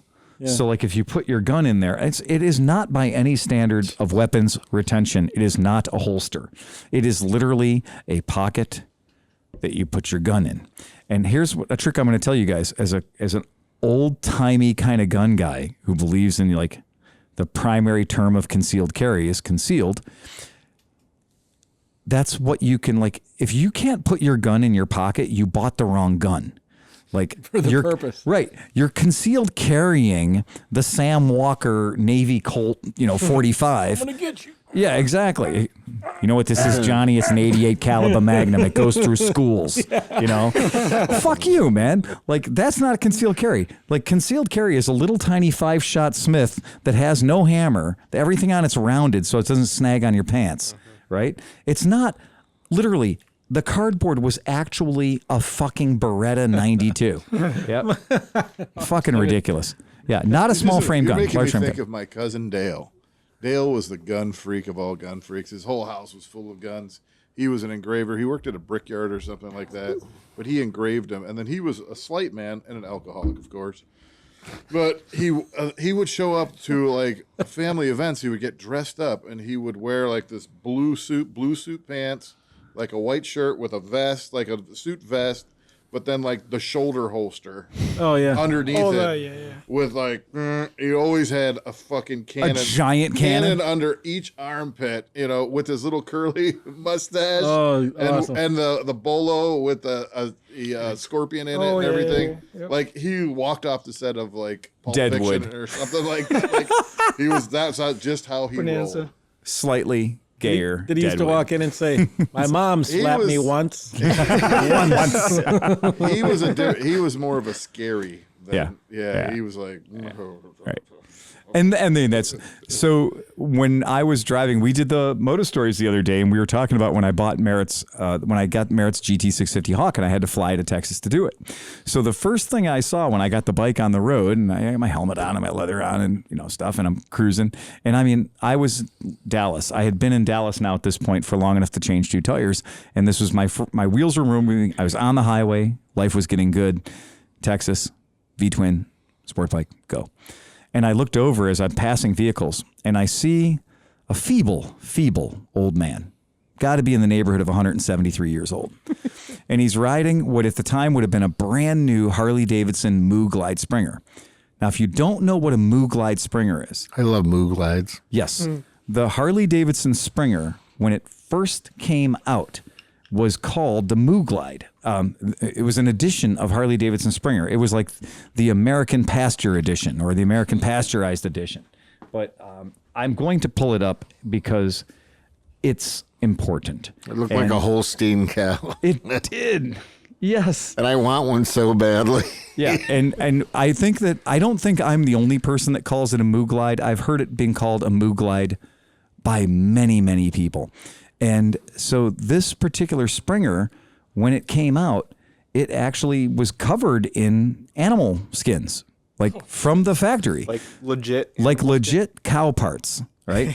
So legit, like when this Springer came out, this Springer could be bought from Harley-Davidson and Company, or some people call it the company, this Heritage Softail Moo Glide. So this particular bike had all of the cow on it.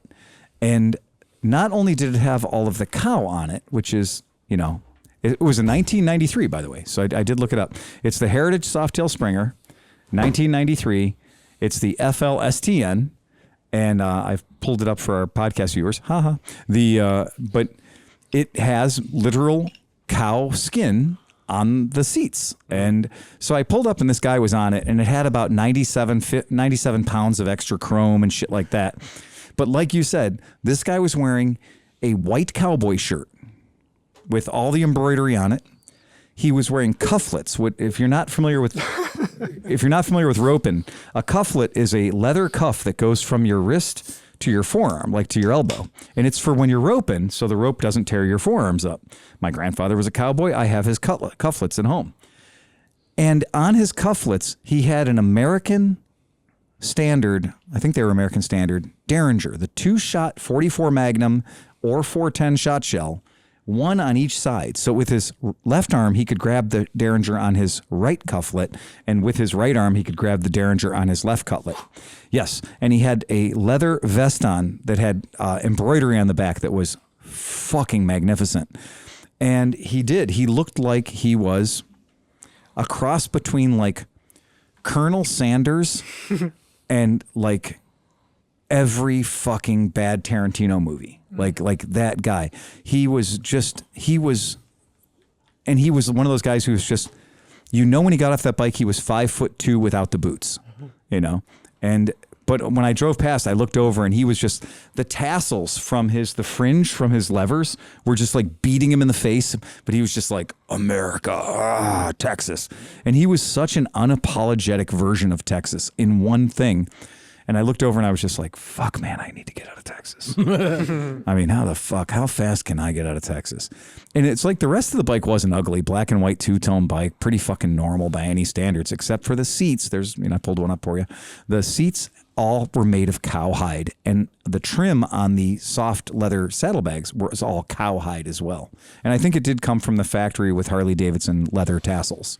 I want to know, like, okay, I know little girls have tassels and that's the thing. When did, like, at what, I know it's been around forever, but I want to know the first guy that's like, it's going to make me even more badass than any other Harley rider. Fucking tassels. Tassels. You know why tassels exist? Anybody know why tassels exist? Just going to ask that question.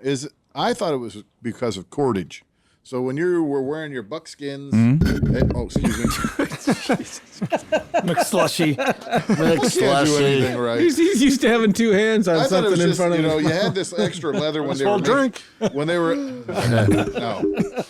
they were making your buckskin, so they cut it off and things. And so if you needed cordage or something, you could cut off a tassel and you have a little leather thing. You can use that for time. My grandfather told me that the real reason for that was so that when it was a hard rain, the water would naturally go there instead of going onto the rest of your stuff. Okay. So the tassels served a function on a jacket, and that was to wick the rain away from your torso. Okay. So that the water would go down there instead of, like we all have experienced, your balls.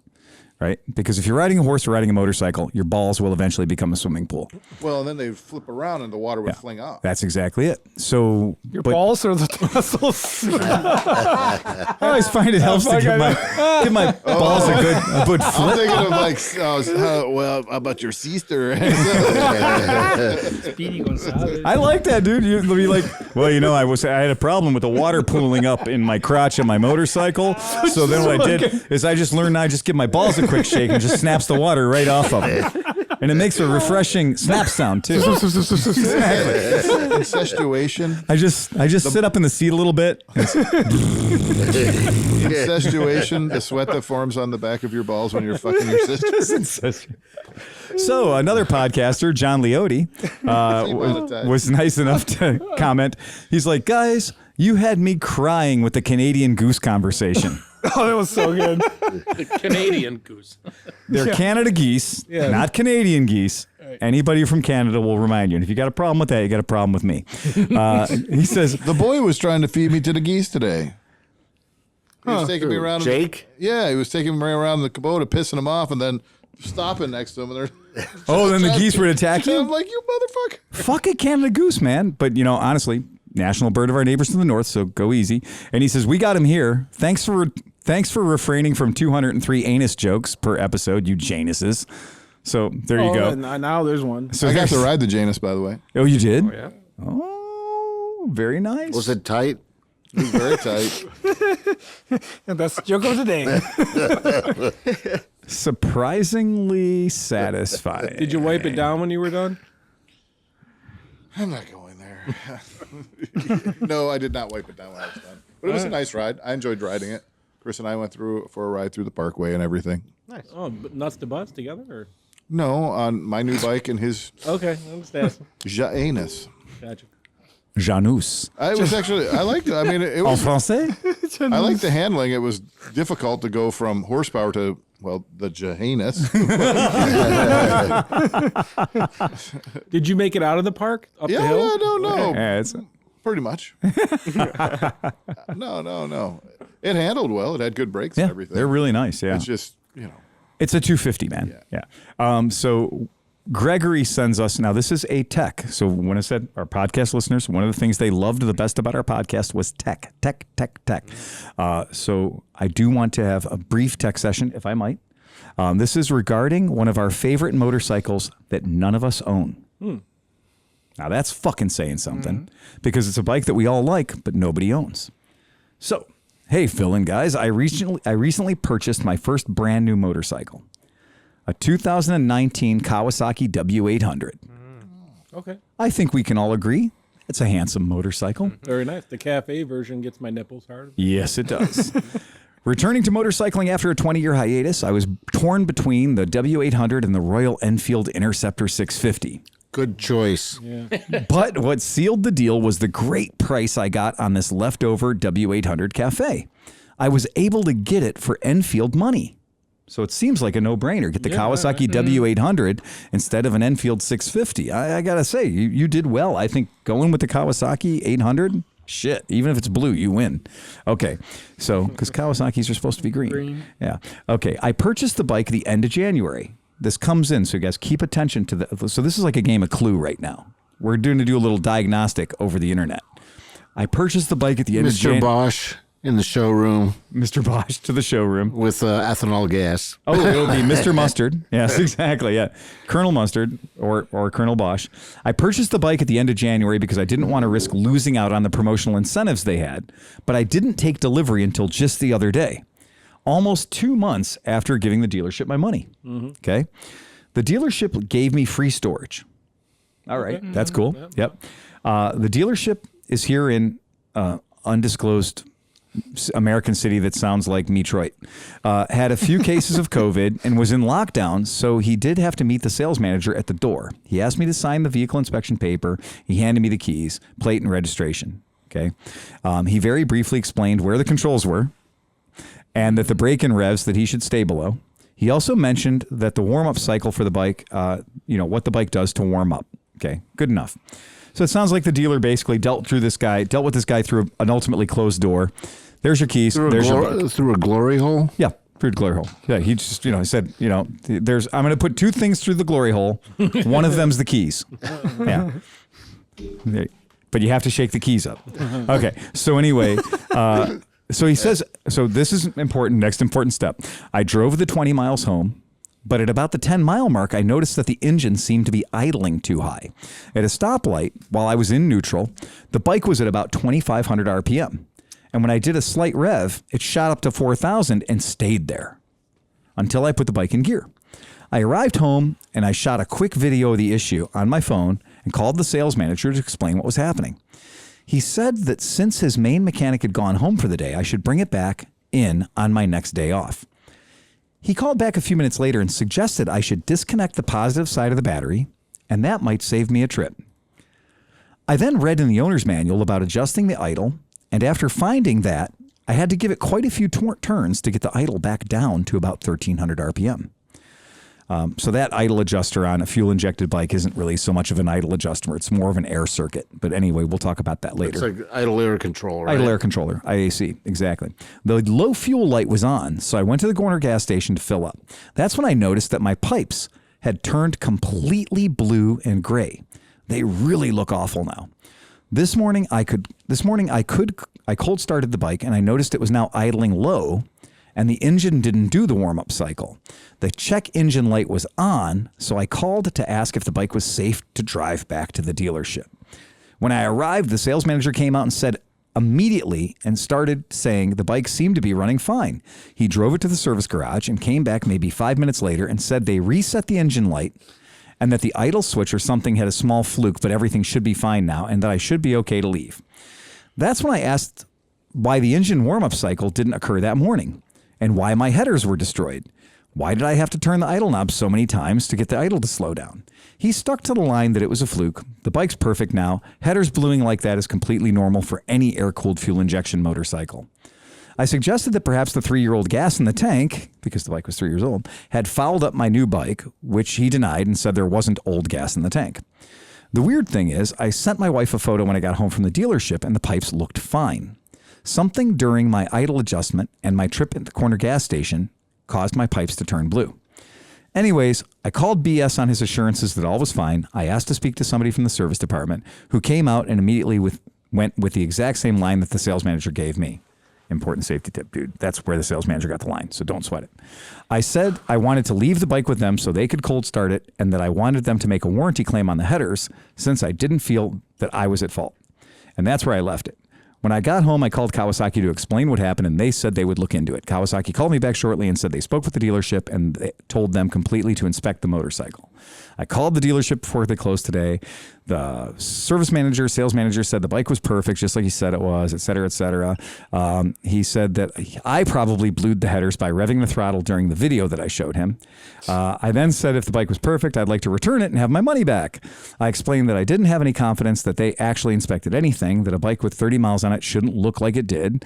And I offered up my bad gas theory and said that I didn't think that they performed the initial prep correctly, that I was concerned that damage might have occurred internally to the engine, and et cetera, et cetera, et cetera. Something, basically he's saying something would happen that he wouldn't be able to know until after the warranty was out.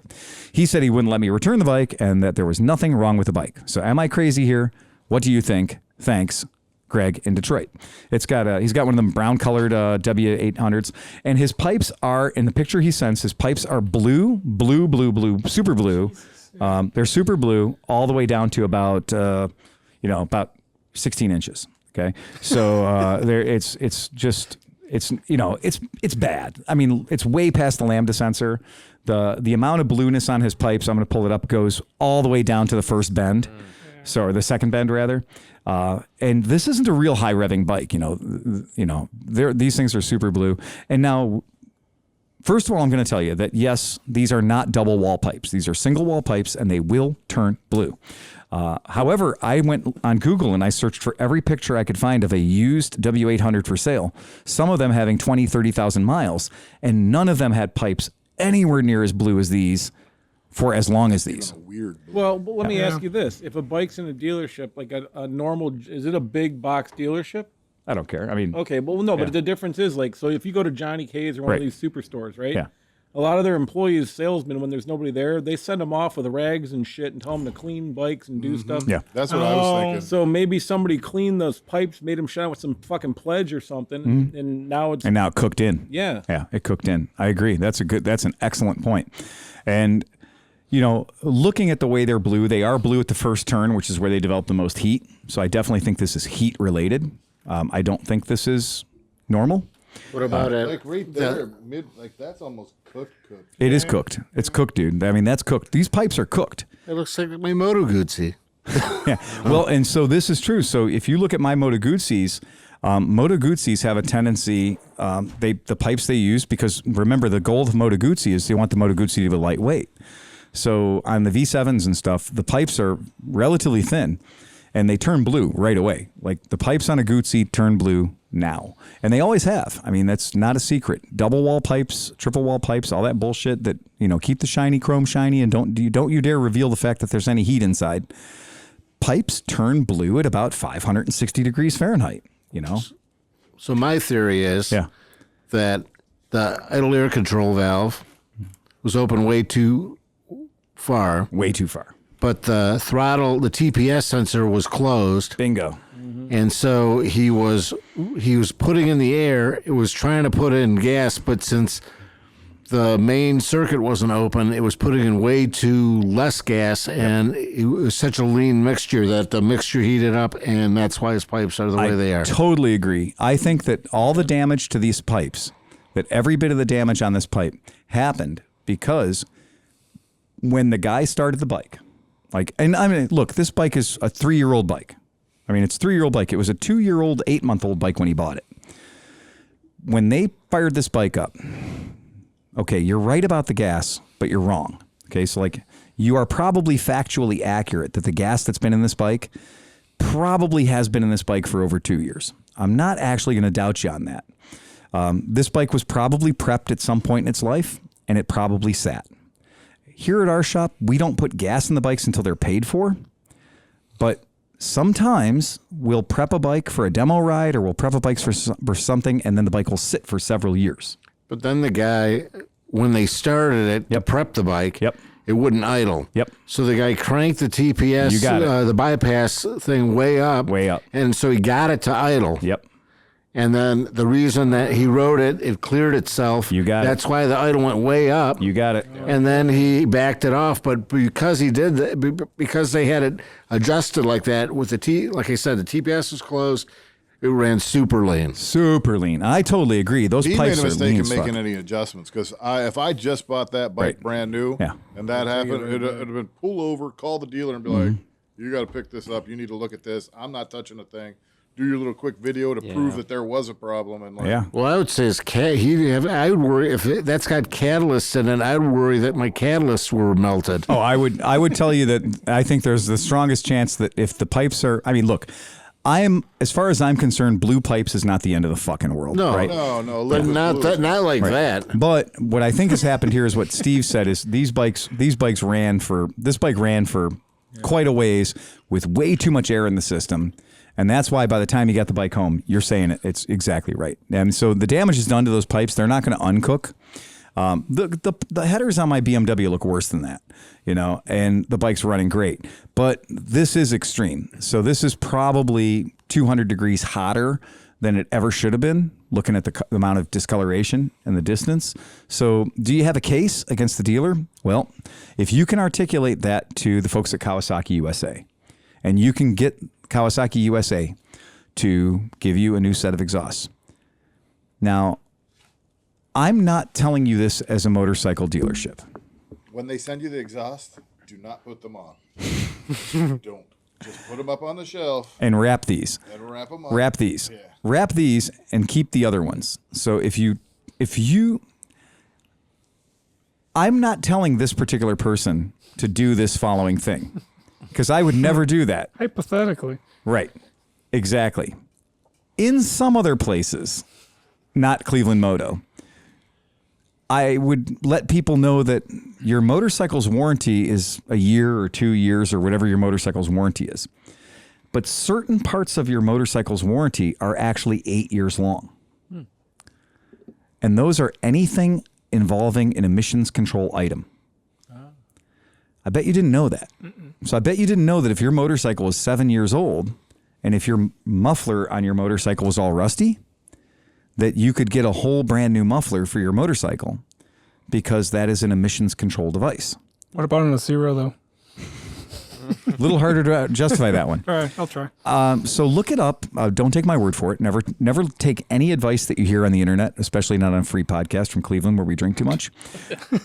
But look it up because there is a law regarding motor vehicle emissions control systems that most people don't know about. And it will replace things like ECUs. It'll replace things like catastrophic converters.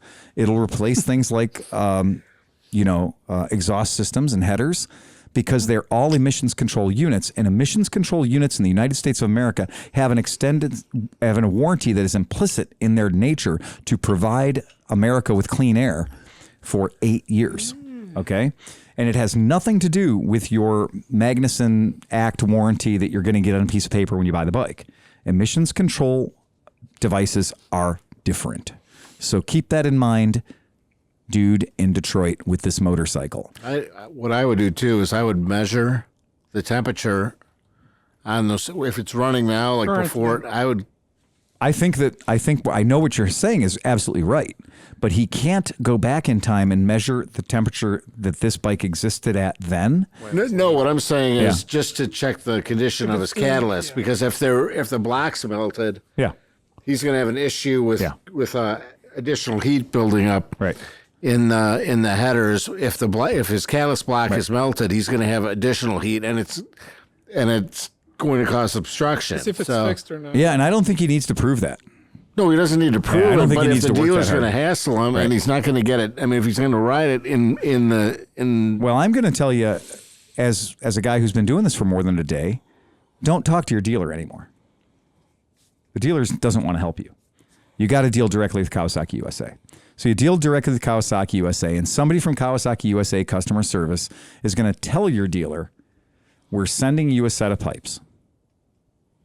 Yeah. Call this guy up and tell him your pipes are here. And then when Greg goes in, Greg will get his pipes, and that'll be the end of it. And if Kawasaki dealer wants his pipes back, he wants the blued pipes back so he can satisfy the recall claim or the warranty claim, it won't be a recall, it'll be a warranty.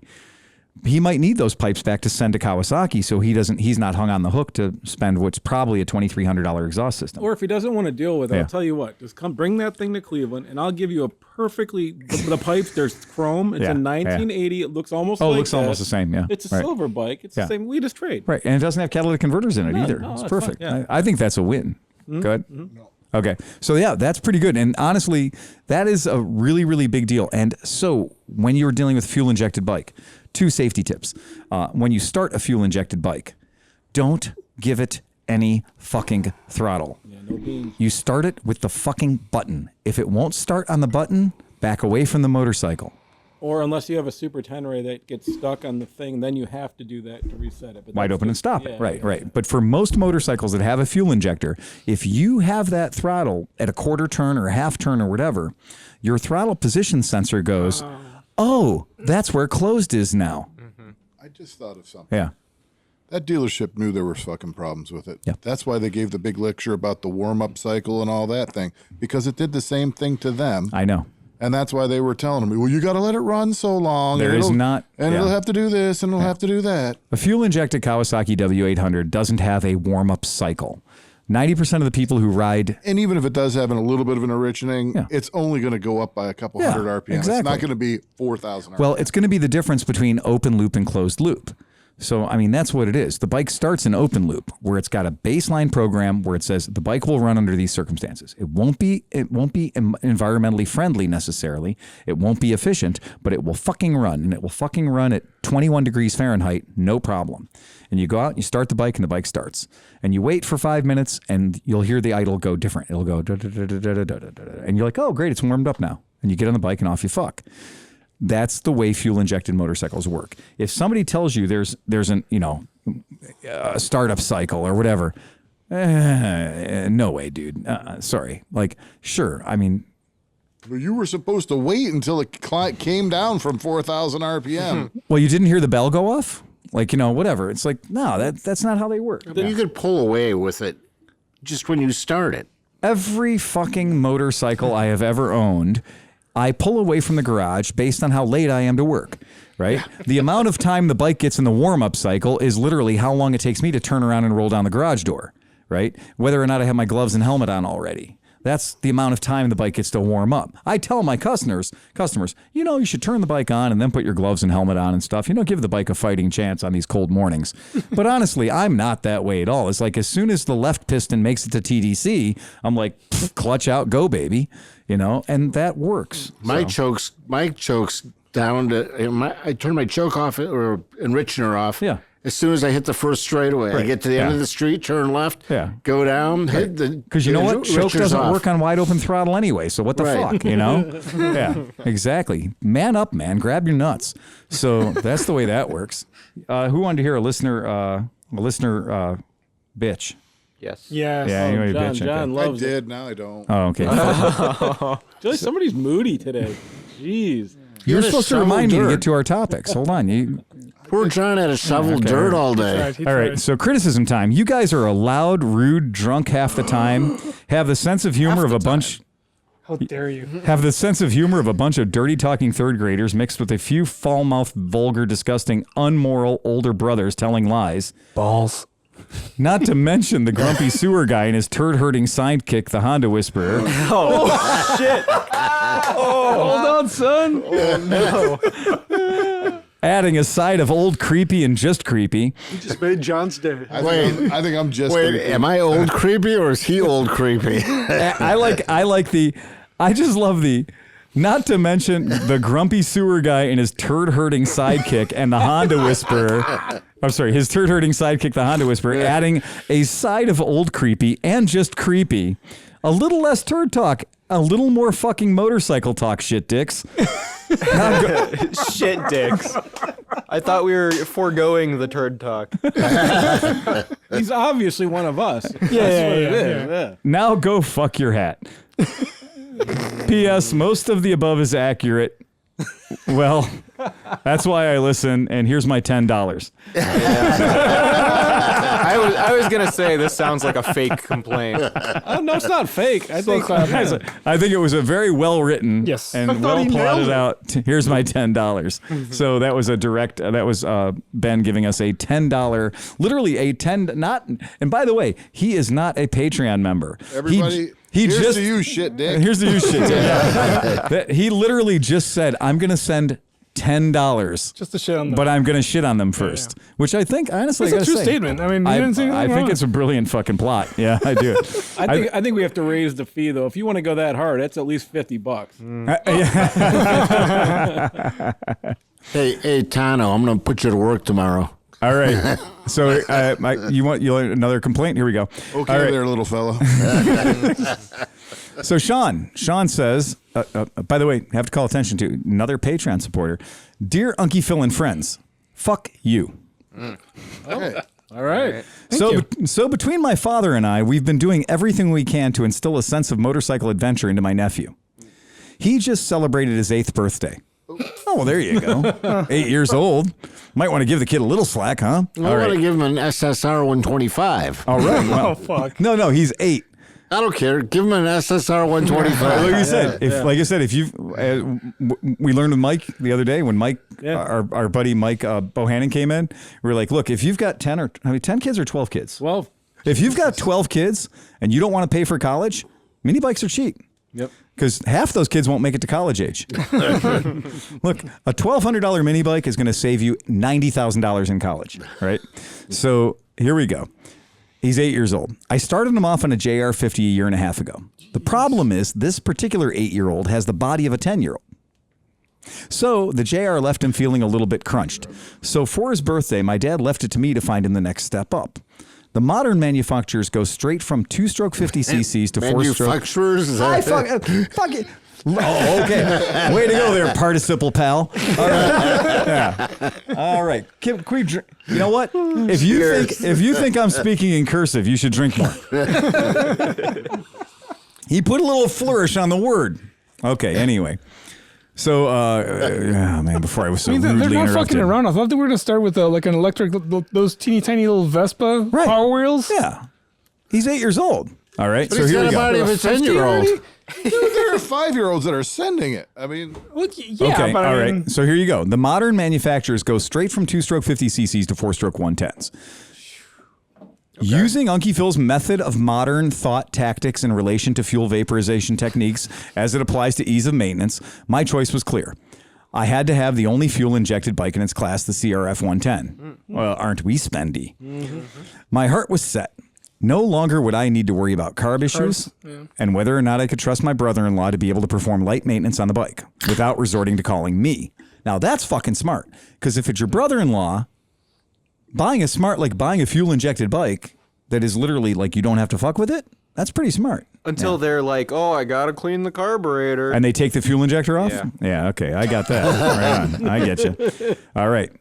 It was perfect, right up until I attempted to locate one. I contacted 7 dealers, each of them back-ordered. Alas, the young man's birthday hits as everyone received their stimulus checks. Was it fair? No. We had already been planning to purchase the bike months ago. What was an uncle and a grandfather to do? And then you sons of bitches got SSRs. oh fuck. So I says to myself, if Unkie Phil and the gang give ringing endorsements to the SSRs, let's go take a look. If you recall, I asked about the difference between pit bikes and dirt bikes a few weeks ago. When I saw the SSR lineup at my local dealer, sorry Phil, Dad's newly replaced hip prevented me from driving him to Cleveland all the way from Columbus. Pussy. Yeah.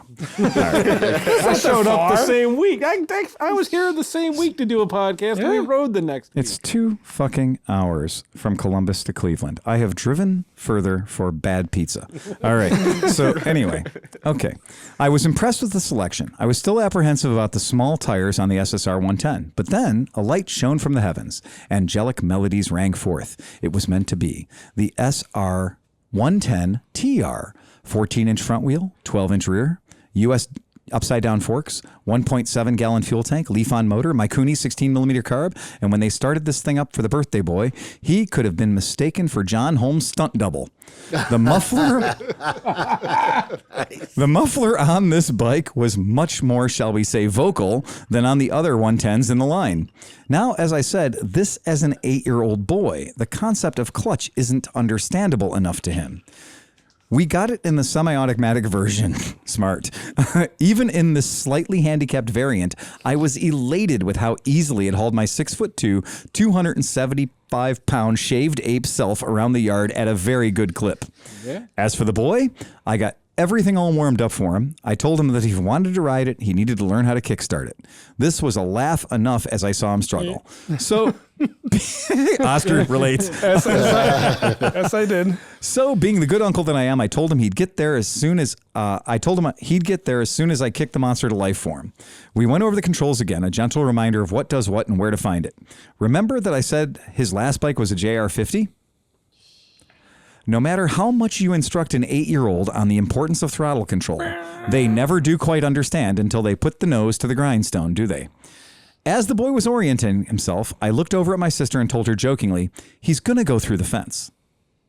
Well, not quite. As the boy grabbed a handful of whiskey throttle, he proceeded to propel the bike forward, but in most comical example of Newton's first law of motion, he performed a backward somersault over the rear fender as the bike rolled forward without him.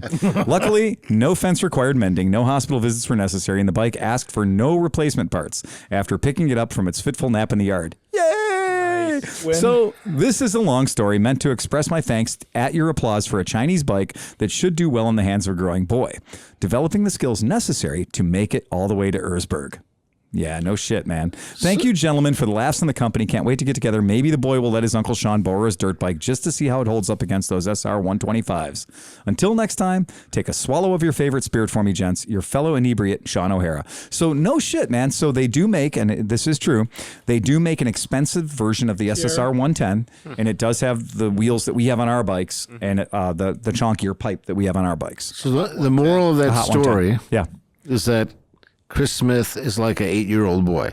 You got a dick like John Holmes? I'm going to tell you what. If you want to say something, our podcast is edgy because we talked about an 8-year-old's penis. Oh my god. Oh no. I didn't. A listener did, apparently. So anyway, right. Yeah. You'll never get a job at the Rocky River Board of Education. No, I won't. Man. Or you might. Wow. Not great at math, but boy, quite a body on him. Yeah. That's Johnny Mac. He's talking about Johnny Mac. That's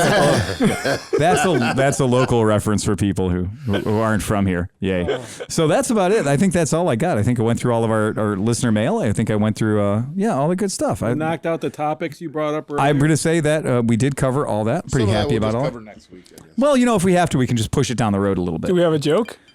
Uh-oh. Yep. Oh, yeah, that's right. We're going to do a bourbon class. Yes, that's right. Dan brought bourbon. Yay! So, I brought a couple of bottles from Tom's Foolery. I brought their bourbon and their Applejack. Ooh, Applejack. This is a really cool, there's some history with this. They were issued the second distilling license in Ohio since Prohibition. Get out of here. In 2008. Get out of here. And then in 2012, they acquired the original pot stills from the Michter distillery in Kentucky. Okay. Yeah. And one of the Noes came up here and taught them how to use it. So this copper pot still that they're distilling with was the first copper pot still produced for a Kentucky distillery after Prohibition. Get the fuck out of here. And these guys are in Chagrin Falls. And to Chagrin Falls, and to make it better, they use not just locally grown ingredients, but ingredients that they grow themselves in everything they make. Get the fuck out of here. So these guys make Applejack, bourbon, rye whiskey, and gin. And it's very small batch, kind of hard to find. Yeah, I mean, they're just, a normal double distilled, Triple distilled, I think. Are they really? Yeah. The Applejack is delicious. To me, the Applejack is the one to look for. I have not tried the gin. Literally just a tiny bit. That's the one I want to try. I want to try the Applejack. So they triple twisted, huh? That's what they do? Okay, well, there we go. Yeah, I mean, Double this is twist, like, triple. yeah, so there you go. Double distilled, triple distilled, I'm not sure. Yeah. Okay. And honestly, that's Well, it's supposed to make it smoother, and it's supposed to make It does smell good. the higher Jesus proofs Christ. being able to be palatable, correct? That's when you double distill and triple.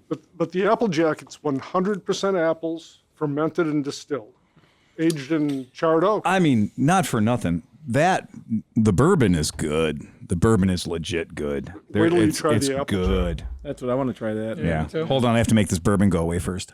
Oh, geez, Check. that's So while we're waiting, It's the best Okay. Slivovitz I've ever had. It is the best Slivovitz you ever had. Ice. Oh yeah. If you know what, you but I wanna don't know wait? for the Applejack, really. Let's go ahead. Well, And give it a no, shot. that's just, just I'm just gonna get in there with my dirty fingers and right. Yeah. All right. so while we're protocol. waiting, Yeah. While we're waiting. Yep, Okay. absolutely. There we yeah, go. my son asked me what dark humor was. I told him, Dark web. see that man over there with no hands? Ask him to clap. My son replied, Dad, you know I'm blind. Oh. Exactly, I said. That's dark humor. Oh man. Technically, any humor the kid has known is dark humor. I got one for you, Smith. So there's a prison and there's an Irish guy, and let's just do a German guy this time and a Polish guy. Okay. And so the warden comes in. He's like, "We got a really busy day here, guys. So I know you're all set to die today. So what I'm gonna have you do is come up, say your last words, and you're gonna take it like a man. We all good with this?" They're all like, "Yep, no problem."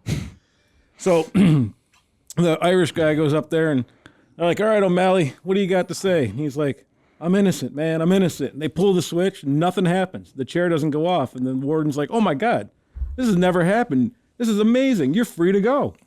Wow. German guy comes up and he's like, "All right, Schlechter, what do you have to say?" He's like, "I'm innocent. I'm German. I didn't do anything." "All right, sit down." They pull the switch. Nothing happens. He's like, "This is unbelievable. We've two times in a row. You know what? You're free to go too." So he's like, "All right, Schlotsky, come here." He comes up. He's like, "What do you have to say?" He's like, "Hey, I think the chair is unplugged." Polish. I'm Polish. I'm allowed to make fun. Oh man. On that, that's. I mean, anyone? Yeah. Yeah. Oh, you got another one. Chris is loaded. A magician stops a woman on the street. Pick a card, any card, he says. She grabs one at random. Now look at it, turn away, and memorize it, and don't show it to me. She turns around, she memorizes it, turns back to see the man is gone. She lives her life as any other. She gets a job, fell in love, got married, got pregnant with her first child. Fast forward 9 months. Push, the midwife and doctors urge. You're almost there, the baby, she's crowning. What's that in her hand? It looks like, is this your card, the familiar voice said?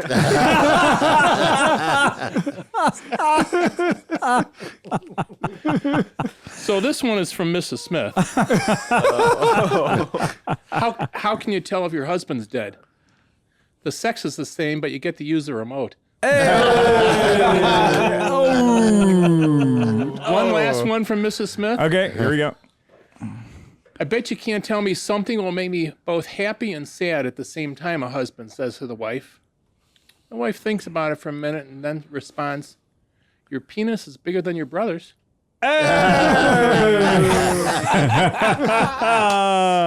with that, remember to ride fast and take chances. And